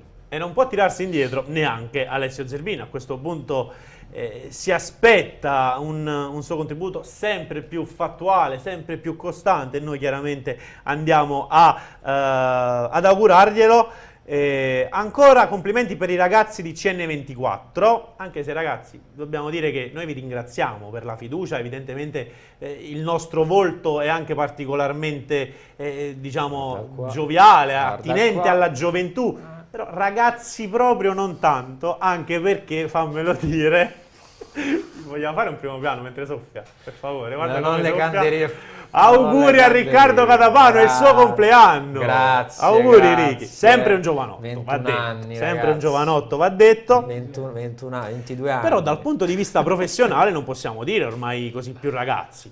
No, che ragazzi. Siamo in diretta qui da 4 anni, dal 2018, Calcio Napoli 24. Il lavoro lo facciamo è nato dal 2010. Almeno una decina d'anni. Ragazzi una volta, adesso non più. Una volta, vabbè, però proviamo sempre a fare il nostro lavoro con il solito spirito. Perché è non quello. siamo più ragazzi? Perché tante cose tecnologiche escono in mezzo, eccetera. Fingi, spingi, TikTok. TikTok, queste cose qua. Non so proprio nulla di tutto questo. Mi viene una malinconia a pensare a queste cose, mamma mia. Pure, dobbiamo metterci al passo, Intanto sì, arriva una proposta proprio di quelle, secondo me, con tutto il rispetto, ragazzi, ci mancherebbe altro, da far accapponare la pelle. Il nostro Mattias Conte scrive Zelinski vertice basso. Alla Massimo Bondo. No, ragazzi, no. Non mi... Dillo un'altra volta. No, è un ruolo che non fa per Piotr, francamente. Avrebbe anche le capacità tecniche per farlo, ma Zelinski ha bisogno di muoversi negli spazi. Sì, come quando si è messo Hamsik, ti ricordi? Sì, ha bisogno come quando si è messo Hamsik davanti alla difesa. Muoversi negli spazi, assolutamente sì. Quindi. Ecco, vedi, Vincenzo Rea, malatissimo del Napoli, ci ha beccato pure su... Già sapevi pure l'età, vedi? Ti seguono? Ah no, forse l'abbiamo detto ieri, forse ieri sera. È vero, l'abbiamo detto ieri in diretta. Ieri sera in diretta. Parliamo adesso del Milan. Il confronto Leao-Osimhen, che praticamente è un confronto che non esisterà perché entrambi sono ovviamente assenti. Hai detto prima, era d'accordo anche con te Umberto Chiariello, pesa di più l'assenza di Rafael Leao. E sono d'accordo, ma non so per quanto riguarda la partita singola. Seguimi un attimo, magari il mio ragionamento è astruso, però sono curioso di sapere cosa ne pensi. Ad oggi, la capacità migliore di Victor Osimhen, la caratteristica, per te qual è? La caratteristica di Victor? La caratteristica migliore di Victor Osimhen, quello che ne fa un... colpo di testa. Il colpo di testa. Per me è la fastidiosità nel pressing. Ah no, questo sì. Cioè, sei d'accordo con me? No, sicuramente. Lui quello che lui in questo momento è più impattante rispetto agli altri. Quella zanzarina che ti passa vicino all'orecchio. Quelle leve lunghe e rapide che permettono di fare un pressing. Sì. Lui quasi ne riesce a prestare due allo stesso tempo, non so come fa. E quella è la sua caratteristica principale. Per me, poi magari sbaglierò, diteci anche la vostra. Sì, è fastidioso. Nella partita singola, l'assenza di Victor si fa, secondo me, sentire, soprattutto contro il Milan che prova anche lui a giocare rapido, dal basso, Bennacer e Tonali si alternano. Quindi uno come Osimhen, magari in quella partita, poteva davvero fare la differenza. Poi sono d'accordo sul lungo. Ad oggi Rafael Leao non una, ma due spanne sopra Victor Osimhen. In questo momento sì, in questo momento con Leao secondo me è anche più decisivo, anche in termini di azione. Te la può risolvere con la giocata la partita. Osimhen forse ancora non è ancora arrivato a questo punto. Sono due assenze pesanti, però io ti do anche un dato che leggevo poco fa.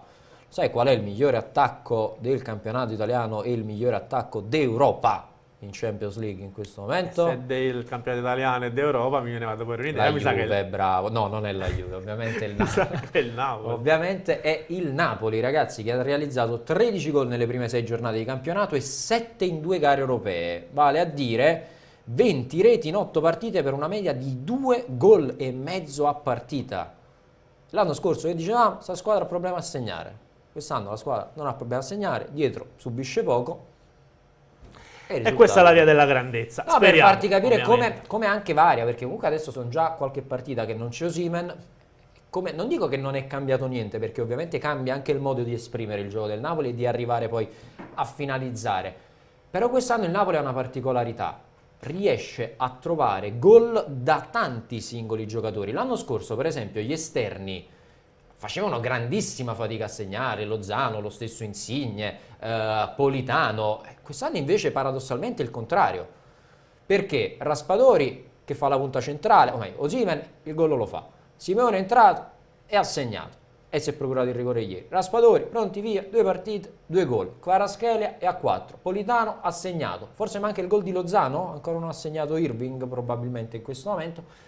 Ha segnato Zielinski, per far capire che il reparto offensivo del Napoli quest'anno è bilanciato e va a bilanciare anche le marcature, e questo è fondamentale per una squadra come il Napoli, perché non è una formazione che può aggrapparsi al singolo giocatore. Io l'ho sempre detto, il Napoli deve decidere se cambiare modo di giocare e dare ariosità anche in termini di marcatura, o affidarsi ad Osimhen, giocare solo per Osimhen. Spalletti ha scelto l'opzione A, vale a dire affidarsi a tutti, e i risultati sono sotto gli occhi di tutti, perché questo è un dato importantissimo per il Napoli. 2 messaggi. Il primo di Marek Hamsik: tantissimi auguri di buon compleanno a Riccardo, già me lo immagino stasera a festeggiare con il suo harem. Sì, così ha detto Viviana. Grandissima, salutiamo Viviana. Altro messaggio: Leao fare carte false per portarlo al Napoli. Il Napoli ci ha provato a fare carte false all'epoca. Magari. Chi sentimmo noi di Leao? Papà. Il papà di Leao. Ah, sì. Come no? Grandissimo. Sentimmo il papà di Rafael Leao. Ci provò. Il Napoli ci provò, d'altronde il rapporto con Lille, l'avete visto, si è sviluppato anche con l'acquisto di Victor Osimhen. Ci provò il Napoli, non si realizzarono all'epoca le condizioni, sparava molto alto il Lille. Il Milan, dopo un po' di tempo, approfittando anche un po' di un periodo di stasi, riuscì a portare il calciatore portoghese lì in rosso. Ci sono anche degli aggiornamenti sulla squalifica di Spalletti. Grassani? Ha parlato Leggi tu? Beh, leggo io, aspetta, fammi prendere un attimo. Io intanto vado al touch. La notizia, eccola qua. Ha parlato Mattia Grassani, il legale del Napoli ai microfoni della radio ufficiale Kiss Kiss Napoli, ha detto: speriamo di poter dare ai tifosi la risposta che tutti vogliono sulla squalifica di Spalletti. Quindi effettivamente il Napoli sta provando il ricorso. Una valutazione preliminare è stata fatta, ma un'espulsione per somma di ammonizioni di un allenatore è equiparata ad un calciatore, quindi una giornata dovrà stare fermo.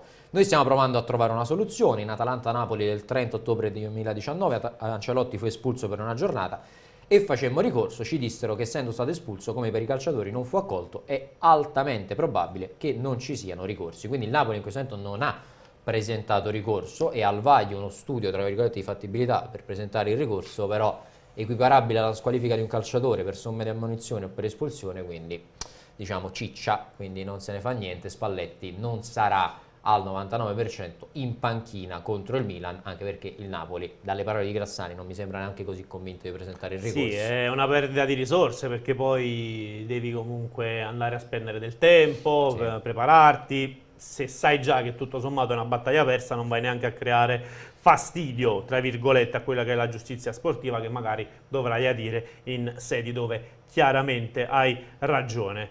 Domenica chi gioca al posto di Osimhen? Questa è una bellissima domanda. Abbiamo detto, ormai abbiamo parlato del Milan. Partito, allora, primo sostituto è stato Simeone, poi Raspadori, ieri ancora Simeone. Se tanto mi dà tanto, parte Raspadori a Milano. 2 gol nelle ultime 2. Simeone ha fatto bene, ieri mi è piaciuto, si è sacrificato moltissimo per la squadra. Da capire come la vorrà impostare Spalletti, se mettere prima Simeone a far sportellate e poi sfruttare magari la rapidità negli spazi, la freschezza di Raspadori, oppure partire subito con Raspadori. Mi sbilancio, dico però Raspadori dal primo, con Kvaratskhelia e Politano, anche perché oggi sarà da valutare Lozano, però se non è stato benissimo con la situazione del para-influenzale, secondo me non è al 100%. Politano ha segnato, è carico contro il Milan, poi vorrà far bene, quindi credo Politano, Raspadori e Kvaratskhelia. Volevo leggere le ultime proprio sul Ciuchi Lozano. Per quel che riguarda il tridente, riferisce il Corriere dello Sport, la prima valutazione sarà relativa al messicano. Il Ciuchi ha smaltito l'influenza che lo ha escluso dalla trasferta di Glasgow e ha lavorato in sede in solitudine, ma è ovvio che Spalletti dovrà testarne il recupero dal vivo. Riflessioni anche sul centravanti, che dovrà sostituire l'infortunato Osimhen. Il solito testa a testa Simeone e Raspadori, l'unica certezza, dice il Corriere dello Sport, è Khvicha Kvaratskhelia. Abbiamo detto quindi,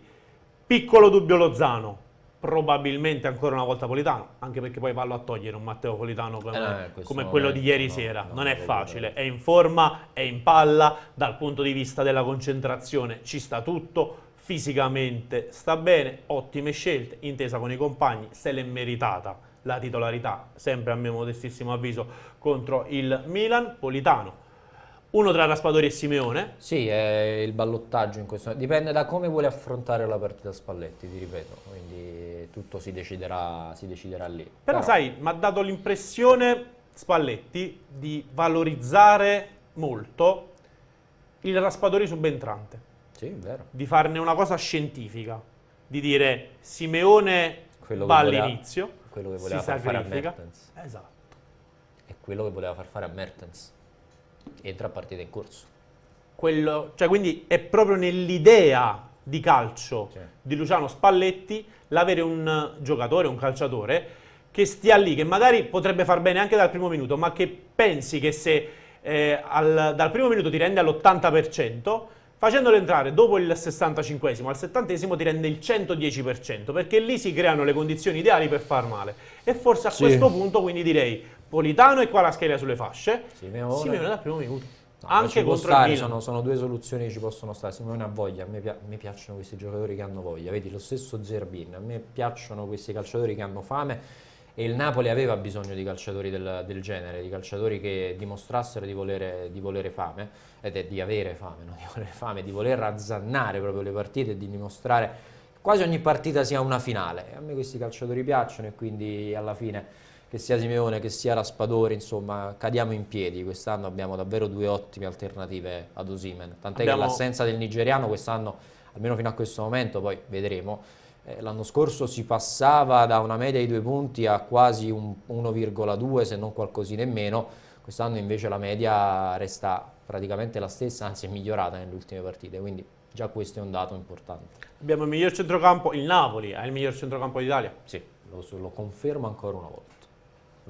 Me l'ho confermato soprattutto con un Dombélé che l'ho detto settimane fa, l'ho confermato ieri, lo confermo ancora oggi. Con Dombélé che piano piano entrerà sempre più in condizione, per me il Napoli è il centrocampo non migliore, ma più completo d'Italia.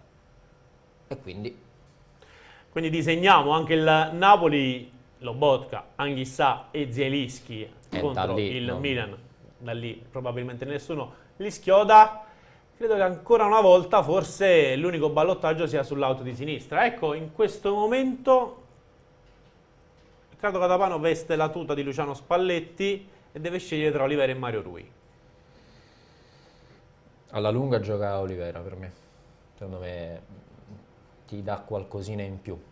Magari meno in termini tecnici, però ti dà fisicità dal punto di vista difensivo, le palle alte, è attento e preciso. Ieri tra l'altro ha fatto un 1-2 con Raspadori bellissimo, è stato bravissimo a tagliare in mezzo al campo. Alla lunga giocherà secondo me Olivera, però lo vedremo per tutto l'anno questo ballottaggio.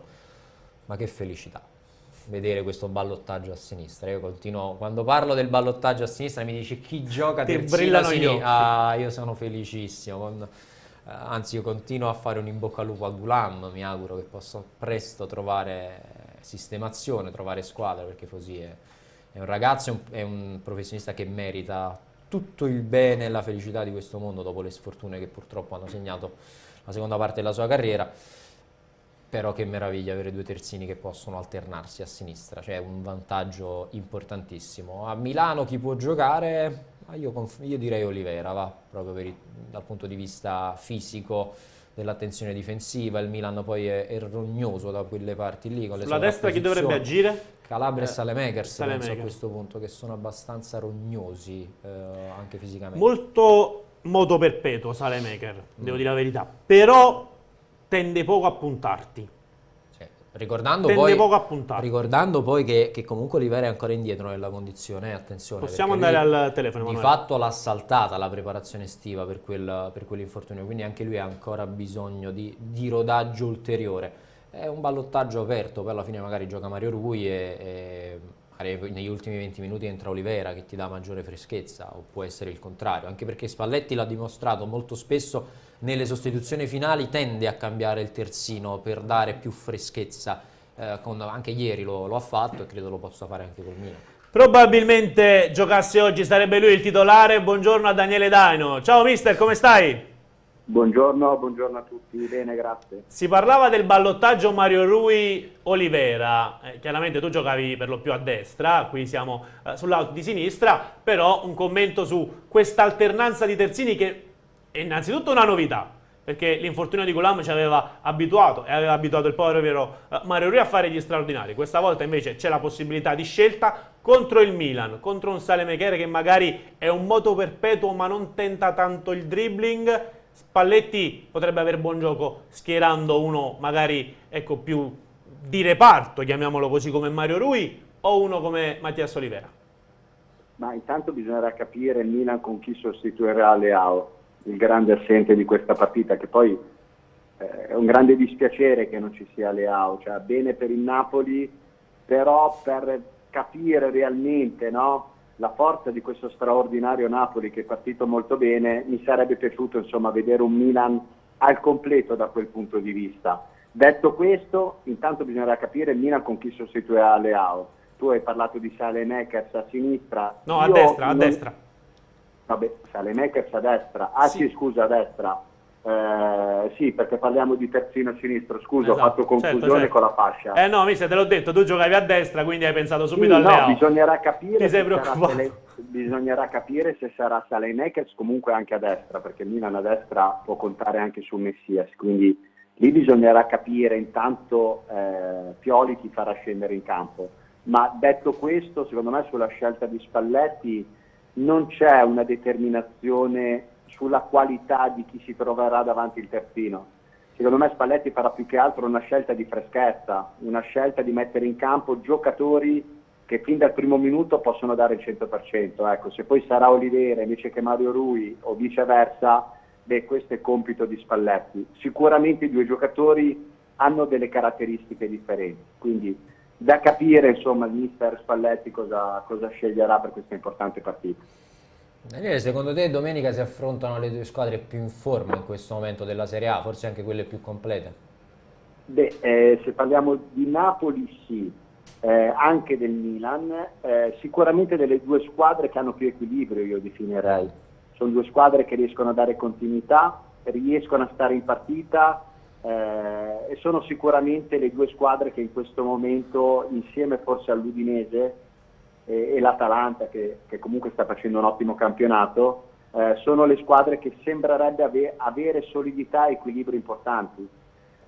Quindi sarà un match che arriva al momento giusto per il Napoli soprattutto, ma anche per il Milan, perché hanno fatto un'ottima partita in Champions, soprattutto la grande vittoria del Napoli in trasferta, che non è mai facile giocare in un campo come quello dei Rangers, ma anche il Milan che comunque in maniera equilibrata si sbarazza di una Dinamo Zagabria che ha dimostrato di avere grandi valori, soprattutto offensivi. E quindi è una partita molto interessante. Poi io, come dico sempre, spero sempre che vinca il migliore e che vinca la squadra più coraggiosa e che ha cercato di fare un calcio tra virgolette senza calcoli, no? Perché poi quando giochi queste partite ti viene voglia di fare calcoli. Ecco, il mio augurio è che sia Milan che Napoli non facciano troppi calcoli e che mettano in campo le grandi qualità che hanno. Quale calcio ti piace di più? Quello di Pioli o di Spalletti oggi, mister? Ma a me piace il calcio vincente, cioè il calcio è valido quando le cose vanno bene, quando porta a casa i risultati. Poi ogni allenatore, ogni squadra ha la propria mentalità, la propria filosofia calcistica. Io dico che vanno bene entrambe, nel momento in cui, ripeto, si raggiunge l'equilibrio e soprattutto la continuità di quello che stai facendo.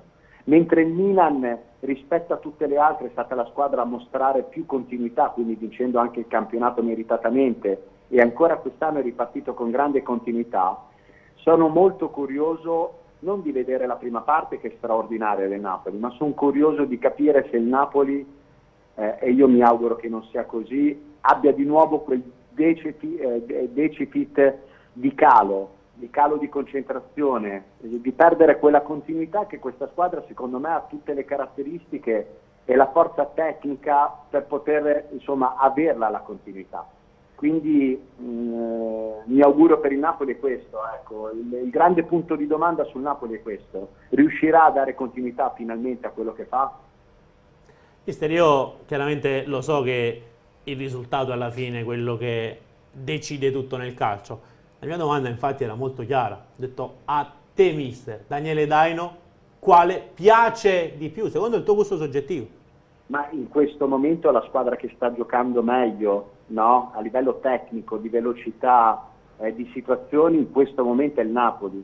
Diciamo che il Milan fa ottime cose in fase offensiva, perché il derby è stato un derby bellissimo, esatto. Milan-Inter, no? Dove però ci sono giocatori, in questo caso Leao nel Milan, che ti spezzano la partita. E quindi il Milan tante volte fa grandi cose perché ha singoli, e soprattutto un singolo che fa veramente la differenza. Il Napoli invece secondo me lo fa da collettivo, e allora se mi chiedi a me, mi piace molto il collettivo del Napoli. Sì, mister, a questo punto io ti chiedo anche una panoramica su quelli che sono stati gli impegni europei, perché se da una parte abbiamo parlato di Milan e Napoli che si affronteranno domenica, l'Inter ha rialzato la testa dopo le ultime problematiche. Certo, c'è una Juventus che invece continua a faticare, forse è rimasta con la testa all'episodio di Candreva, perché ieri la Juve è partita bene, però poi dopo davvero si è sciolta come neve al sole sotto i colpi del Benfica. Ma io, guarda, l'Inter, non ho dubbi sull'Inter, ma sulla forza dell'Inter. L'Inter è una squadra forte, che ha una grande rosa, ha la coperta molto lunga in tanti ruoli e soprattutto nella parte offensiva, dove ha tanti giocatori che potrebbero essere titolari in nelle prime squadre di Serie A, nelle prime 6 di Serie A, e quindi è una squadra completa che secondo me mancava un pochettino dal punto di vista fisico in tanti giocatori, ma il campionato è lungo, la competizione Champions è solo all'inizio, e sono sicuro che poi le grandi qualità, abbinate anche al coraggio di Inzaghi, perché poi è un allenatore coraggioso Inzaghi, è un allenatore che piace giocare, fa anche un calcio offensivo nonostante il modulo, quindi molto bravo anche a prepararla a livello offensivo e sono sicuro che l'Inter uscirà fuori. La Juve invece ha un problema differente, la Juve insomma io mi aspetterei insomma, che Allegri faccia vedere qualcosa di diverso, dubito che riesca a far vedere qualcosa di diverso, si appoggia molto ai singoli ma non ci vedo un lavoro, non ci vedo un'identità e non ci vedo equilibrio in questo momento.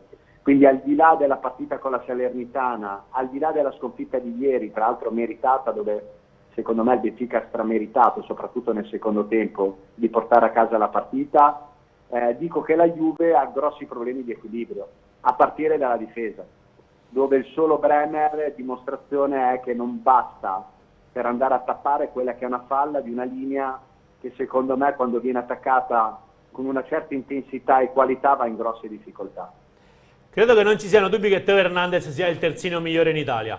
Ci siamo? Ma io direi del mondo, nei tre nel mondo, Teo Hernandez, per interpretazione, per forza fisica, per tecnica, è assolutamente una delle armi in più del Milan. Il Milan ha diversi giocatori importanti, ma poi ha giocatori che fanno la differenza. Ecco, Teo Hernandez è uno di questi.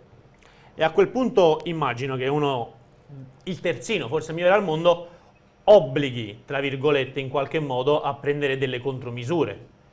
Quindi in questi casi si mette qualcuno molto offensivo per provare a obbligarlo magari a fare qualche passo indietro, o viceversa si mette qualcuno che anche in avanti delle attitudini diciamo così, un po' più difensive. Penso, perché no, lo stesso Zerbin. Io non preparo, se lo chiedi a me non preparerei una partita pensando a Teo Hernandez. Io preparerei la partita su quello che il Napoli sa fare e metterei in campo tutte le armi possibili per andare a fare male il Milan. Quindi detto questo, la mia preoccupazione, almeno personalmente, non la metterei sul come fermare Teo Hernandez, perché Teo Hernandez quando parte non si ferma. Non c'è giocatore che lo può fermare quando è lanciato in corsa. Non è una partita, non è due partite, ormai sono 2 anni, 3 anni che gioca nel Milan e questo è un giocatore che quando parte è incontenibile.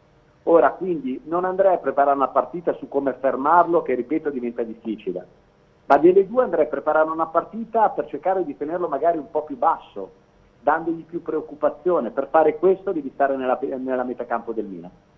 E quindi nella preparazione mi aspetto un Napoli che sia padrone, tra virgolette, padrone del campo in maniera alta, però in maniera propositiva, non in maniera attendista. E questo potrebbe portare il Milan, e soprattutto Teo Hernandez, che ha caratteristiche che quando parte trova spazio e profondità ti può far male, e può portare il Milan a tenere un giocatore molto lontano dalla porta. Poi sapete, il problema di Teo Hernandez affrontarlo è che non capisci mai se ti va via esternamente con le sovrapposizioni e quindi fa una conduzione esterna, o se decide di fartela interna. È un giocatore che abbina tutte e due le cose e in questo caso diventa imprevedibile. Quindi il lavoro da fare è capire quando va interno, chi è che deve occuparsi di Teo Hernandez quando lui fa il lavoro interno, quindi decide di attaccarti internamente. Quando lo farà esternamente, lì poi ovviamente è compito degli esterni. Però il problema di Teo Hernandez è quando ti attacca dentro. È lì che bisogna capire quale sarà e chi deve essere il giocatore. Io la risposta ce l'ho. È il giocatore che si occuperà di Teo Hernandez quando ti attacca dentro, è il giocatore praticamente che se lo ritrova davanti, no? Quindi quel giocatore che nella posizione centrale se lo troverà davanti è ovviamente il giocatore che dovrà fermare Teo Hernandez. Quindi lo marchi nella zona, tendendolo nella zona. Non ci andrei a uomo, ecco, per intendere. Sì, è tutto chiaro, mister, e credo che sia una strada da percorrere, anche perché il Napoli ha dato dimostrazione di saper far male quando ha degli spazi. Inevitabilmente uno come Teo Hernandez qualche spazio poi te lo lascia, no? in fase difensiva, ed è lì forse che a quel punto poi il Napoli deve provare a fare il suo gioco e ad avere buon gioco poi. Sì, Teo Hernandez ogni tanto te la lascia perché gioca molto alto, poi è anche vero che è migliorato anche nella fase difensiva. Detto questo, non sarebbe così stupida l'idea della creazione di smarcamenti preventivi. Adesso sai, uso termini molto tecnici, no? Però che cos'è lo smarcamento preventivo? È praticamente l'assentarsi nella fase di pressione, lasciare che il tuo diretto avversario si allontani da te e quindi vada pure avanti, non seguendolo. Vuol dire io continuo a rimanere alto, no? Seguendo la linea difensiva avversaria, in modo che quando si recupera palla, ecco che grazie a quello smarcamento preventivo ti tieni in una posizione di poter andare a fare male. Tutto chiaro. Grazie mille, Ovviamente mister. per fare questo devi rischiare qualcosa, no? Beh, chiaro, perché poi se lo lasci... E quindi bisognerà proprio capire È quasi un che gioco Napoli- psicologico poi a quel punto. Cioè, io ti Poi obbligo... aggiungerei anche una cosa importante, che è vero che il Napoli si deve preoccupare dei giocatori importanti del Milan, Però- perché il Milan poi è una squadra forte, è una squadra che ha continuità, che ha collettivo. E però attenzione, anche il Milan si deve preoccupare delle grandi qualità che il Napoli può mettere in campo. Assolutissimamente sì. Grazie mille, mister, per essere stato oggi con noi. Un abbraccio. Grazie a voi, grazie a voi. Buona Grazie. giornata. Grazie ancora a un doppio ex della gara tra Milan e Napoli che andrà proprio in scena domenica sera. Cosa stavi dicendo, Emanuele? Ti sentivo in cuffia che arrivavano dei suggerimenti. Sei riuscito a beccarli tu? A me sono arrivati un po' disturbati. No, sta imparando il georgiano. Sta imparando il georgiano. Sì. Vuole le marcature preventive, quelle che fa lui a calcetto. Lui preventivamente sa che si Preventivamente lui ferma sa che non a andrà. centrocampo. Quindi E lui lo sanno già anche sa- i compagni. Esatto, Lo sanno e quindi anche i lì compagni. preventivamente Che tu preventivamente sai... iniziano a bestemmiare poi, esatto, in sai maniera che- sempre preventiva, perché è tutto sai che preventivo. Emanuele Non non succede torna. mai, e Esatto. però è tutto preventivo. Lui poi magari sa che per evitare poi di scomodare il creatore, a quel punto forse speriamo che un passo dietro un giorno lo riesca anche a fare. No, Ma che deve fare il passo? Neanche questo. Però dalla Neanche metà campo questo. in su poi porta la pagnotta a casa egregiamente, dai. Io ci ho giocato. Diamo a Emanuele Io ci ho quel che è giocato. di Emanuele. Ci ho Lo giocato. so anche io, però... Ci hai giocato anche tu. Lo so, però... vabbè. Andiamo avanti, Lasciamo sorvoliamo, stare, sorvoliamo. Il Napoli deve fare la partita che ha fatto contro il Milan che ha fatto il Glasgow ieri.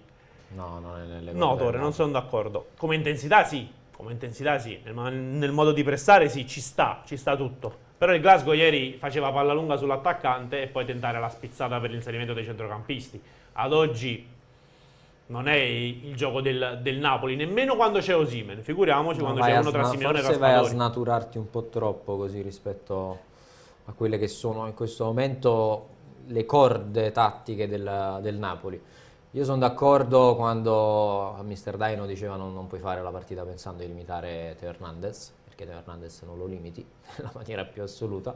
E il Napoli deve fare la sua partita e credo che quella di Milano paradossalmente sembra una banalità, ma la vinci chi fa un gol in più. L'attenzione difensiva, ci sono tanti giocatori che possono Quindi inventare stai la dicendo giocata. che ti aspetti tanti gol? Francamente sì, mi Ok. aspetto diversi gol in Milan-Napoli, perché ci Ma sono fino all'anno tante occasioni. Il Napoli ha vinto a Milano, poi ha perso qui, e ha perso o pareggiato? Mi pare che ha perso No, qui. qui ha perso. Qui Ha perso, poi c'è il rigore su Osimhen che non Sì, è stato esatto, dato. 1-0 e 1-0, giusto? 1-0, esattamente. E Attore diceva parlo di aggressività, atteggiamento. Sì, aggressività e atteggiamento, sì, serve l'atteggiamento avuto contro il Liverpool paradossalmente, con l'aggressività dal primo minuto, te la devi giocare a viso aperto. Non puoi pensare contro il Milan anche senza Leao di tenere magari lo 0-0 e aspettare, perché poi il Milan è un attimo che ti può davvero creare la giocata, giocando tra l'altro anche a San Siro. Quindi sì, il Napoli deve essere aggressivo e il Napoli deve essere offensivo contro il Milan, perché questa è una partita che davvero può risolvere colpi di scena ad ogni singola azione. La vinci, sembra paradossale, cioè è banale, ma facendo un gol in più, forse non prendendone uno in meno, perché poi non è detto. Ma Van Bronckhorst ha insegnato, o meglio, ha dato qualche spunto su come fermare Kvaratskhelia?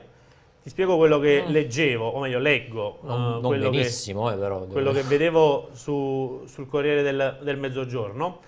Van Bronckhorst ha potuto approfittare dello stop del campionato scozzese lavorando sui suoi ragazzi. Il Ranger ha potuto preparare nei dettagli la partita contro il Napoli anche sotto l'aspetto tattico. Sì.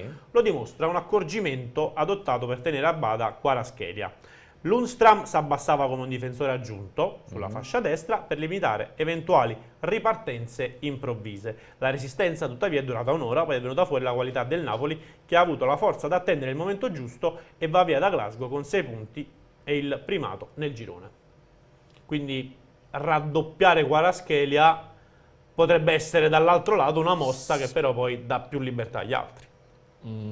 Sì, però io non credo che il Milan abbia giocatori per andare poi lì a raddoppiare, cioè Tonali non me lo immagino andare così basso. Secondo me il Milan, più che su Kvaratskhelia, costruirà con Pioli il face to face con Lobotka.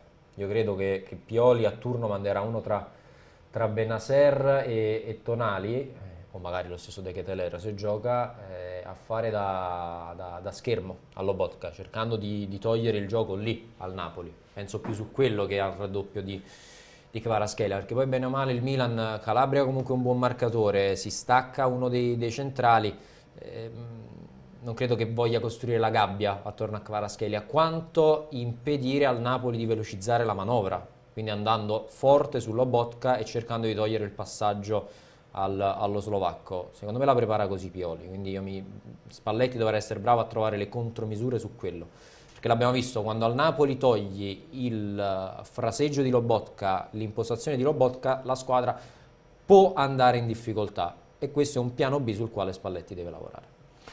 Vediamo, perché sto anche inquadrando, almeno provando a inquadrare quelle che sono le probabili formazioni. In questo momento sono sul sito dei nostri amici di Fantacalcio, che mostrano quella che dovrebbe essere la probabile formazione. Ci sono anche i campioncini, vedi, tutti disegnati. Maignan tra i pali, Calabria, Kalulu, Tomori, Teo Hernandez, Bennacer, Tonali, Messias a destra. Quindi sì. Saelemaekers spostato poi sulla sinistra, quindi. A questo punto sì, può giocare anche Saelemaekers a sinistra, a meno che non ti vuoi inventare Brahim Diaz, però... Con De Ketelaere alle spalle della prima punta, certo. Giroud. Manca Leao, è vero, ma questa è una formazione pericolosissima.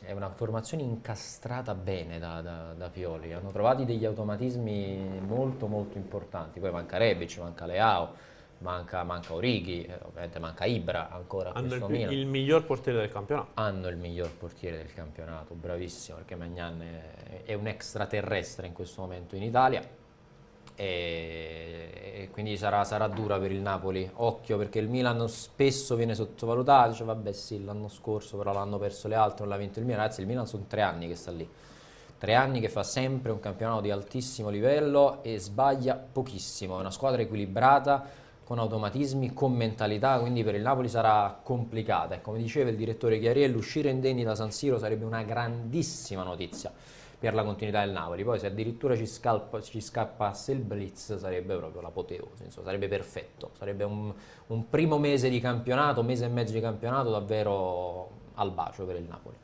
Io la sto guardando, devo dire che il Milan fa paura, perché ha tanti calciatori diversissimi tra loro, tutti di grande qualità, però poi faccio così, andiamo anche a inquadrare quella che è la probabile formazione del Napoli, e vedo un portiere che è rinato, o che sta rinascendo, va, un po' più precisi, una coppia di centrali, Kim e Rachmani, che magari non ruba troppo l'occhio, ma che è di grande affidamento e di grande efficacia. Chiarello diceva occhio a Giroud di testa, che magari potrebbe avere buon gioco su Kim e Rachmani. Io ho paura più delle giocate da attaccante di Giroud, quella girata a spalle alla porta, quella scelta di tempo. Kim e Rachmani sono 2 difensori di grande possenza dal punto di vista fisico, potrebbero peccare dal punto di vista, diciamo così, dell'esperienza a certi livelli, della consapevolezza tattica. Però comunque sono di grande livello. Sì. Di Lorenzo e Mario Rui, poi vedremo, Mattias Olivera, li conosciamo benissimo. Dalla cintola in su, io vedo superiorità in questo caso. Io vedo superiorità. Sulla carta, sì, poi le partite, ripeto... Almeno sulla carta, no, sulla carta sì, ci può anche stare quello che dici, soprattutto con l'assenza di là di Leao. Però se il Napoli non riesce a... Che fa? Gioca Luis Alberto? No. Vediamo dopo. Magari per capire. Preso al fantacalcio? No, non ce l'ho, però forse ce l'ho contro, se non vado errato, quindi informarsi non fa mai male. No, sì, sulla carta ci può stare, ma sulla carta ci fai poco e nulla, nel senso che se il Napoli, ripeto, ha problemi di impostazione perché il Milan riesce a ingabbiare Lobotka, davanti puoi avere tutta la superiorità che vuoi sulla carta, ma se non riesci più a sviluppare gioco ci fai poco, anche con le giocate di Kvaratskhelia. L'ha detto ieri brillantemente Spalletti, è vero, Kvaratskhelia ruba l'occhio, magari Politano segna, però se dietro le cose non girano come devono girare, poi non ci arrivano a fare quelle giocate, quindi Sulla carta sono anche d'accordo con te, in questo momento con tutte le assenze il Napoli forse lì davanti ha qualcosina in più, nonostante il Milan è un giocatore per il quale io impazzisco e diamo tempo anche a lui e sarà fondamentale che De Ketelaere se si robustisce un pochino fisicamente può diventare non forte ma fortissimo anche lui e quindi vedo più che superiorità in questo momento equilibrio, grande equilibrio tra tutte e due le squadre e una partita apertissima a qualunque risultato. Quindi Napoli, ci vorrà un grande Napoli, sì. Appuntamento ovviamente a domenica sera, ci sarà la classica live reaction. Ci sarò io in studio con Biagio Barone, mandiamo Emanuele Bernardo a Milano e questo non mi fa deporre per un risultato positivo. Ah, dici che porta sfiga? No, ma sto scherzando, provo a controbilanciare, ho fatto le ultime 3, Lazio, Liverpool e Rangers, quindi magari... Va bene, dai. Ecco, va bene. Ecco, il nostro Emanuele Bernardo sempre in cuffia, La Lazio l'ho fatta con Biagio però. Vedi? La Lazio è stata fatta con Biagio, caro Emanuele Bernardo. Vabbè ragazzi, ma non addossatevi i poteri che non avete, anche perché se poi Emanuele Bernardo avesse questo potere, io al posto di Emanuele Bernardo poi inizierei a ricattare il prossimo. Esatto. Direi, ah sì, allora io vengo in trasferta, pagatemi. Però ci sarà Marco Lombardi con Emanuele Bernardo, quindi mi aspetto tantissimi contributi da Marco Lombardi, il nostro insider per eccellenza. Come vedete ragazzi, la programmazione di Calcio Napoli 24 TV va sempre arricchendosi con il passare dei giorni, delle settimane, e prossimamente amplieremo ulteriormente il nostro palinsesto e dobbiamo ringraziare voi proprio di questo. Perché? Perché grazie al vostro sostegno e alla vostra fiducia che possiamo offrirvi un'offerta e un'informazione sempre più precisa, puntuale e completa. Ridevo perché pensavo a questo punto un altro la teca di Lobotka e di Dragon Ball serve anche a noi tra un po', perché siamo un mese e mezzo. Non dirlo che si attrezzano, non dirlo che lo fanno. Perché siamo un mese e mezzo, già sono stanchissimo. Già il nostro Emanuele Bernardo è inchiodato a quella sedia lì. Vabbè, ma lui ha energie, non tornando in difesa, capito, risparmia anche energie. Vedi, quindi, vedi? Così impari a tornare un po' in difesa. Tu sei furbo. Quel furbacchione. Grazie a Riccardo Catapano. Grazie a te, Quando ci ritroviamo? caro Vincenzo. Ci ritroviamo domani, perché domani sono di nuovo qui. Domani c'è anche il filo diretto, ma c'è anche oggi il filo diretto. Chiamate Ciro Novellino, anzi dovete tirare su di morale Ciro ancora, che non ha digerito questa sconfitta, insomma, del derby contro la Turris. E quindi chiamate Ciro Novellino. Non ci sarà Emanuele, giusto? Non ci sarà oggi, ci sarà chi ci sta? Giacomo, ci sarà Giacomo in regia. Emanuele, ti sento in cuffia, quindi fai il bravo. Dicevo, grazie a Vincenzo Credendino, grazie a Peppe Foria, all'ufficio stampa, grazie a voi che siete splendidi, meravigliosi, ci seguite davvero a tutte le ore, premiate il nostro lavoro e questa è la cosa più bella. Grazie anche per gli auguri di buon compleanno che insomma da ieri me ne state inviando a frotte, e quindi ci vediamo domani. A domani con la rassegna stampa 9:30 e poi alle 12 torna Calcio Napoli 24 Live. Un saluto da Vincenzo Credendino, vi auguro un buon proseguimento di giornata.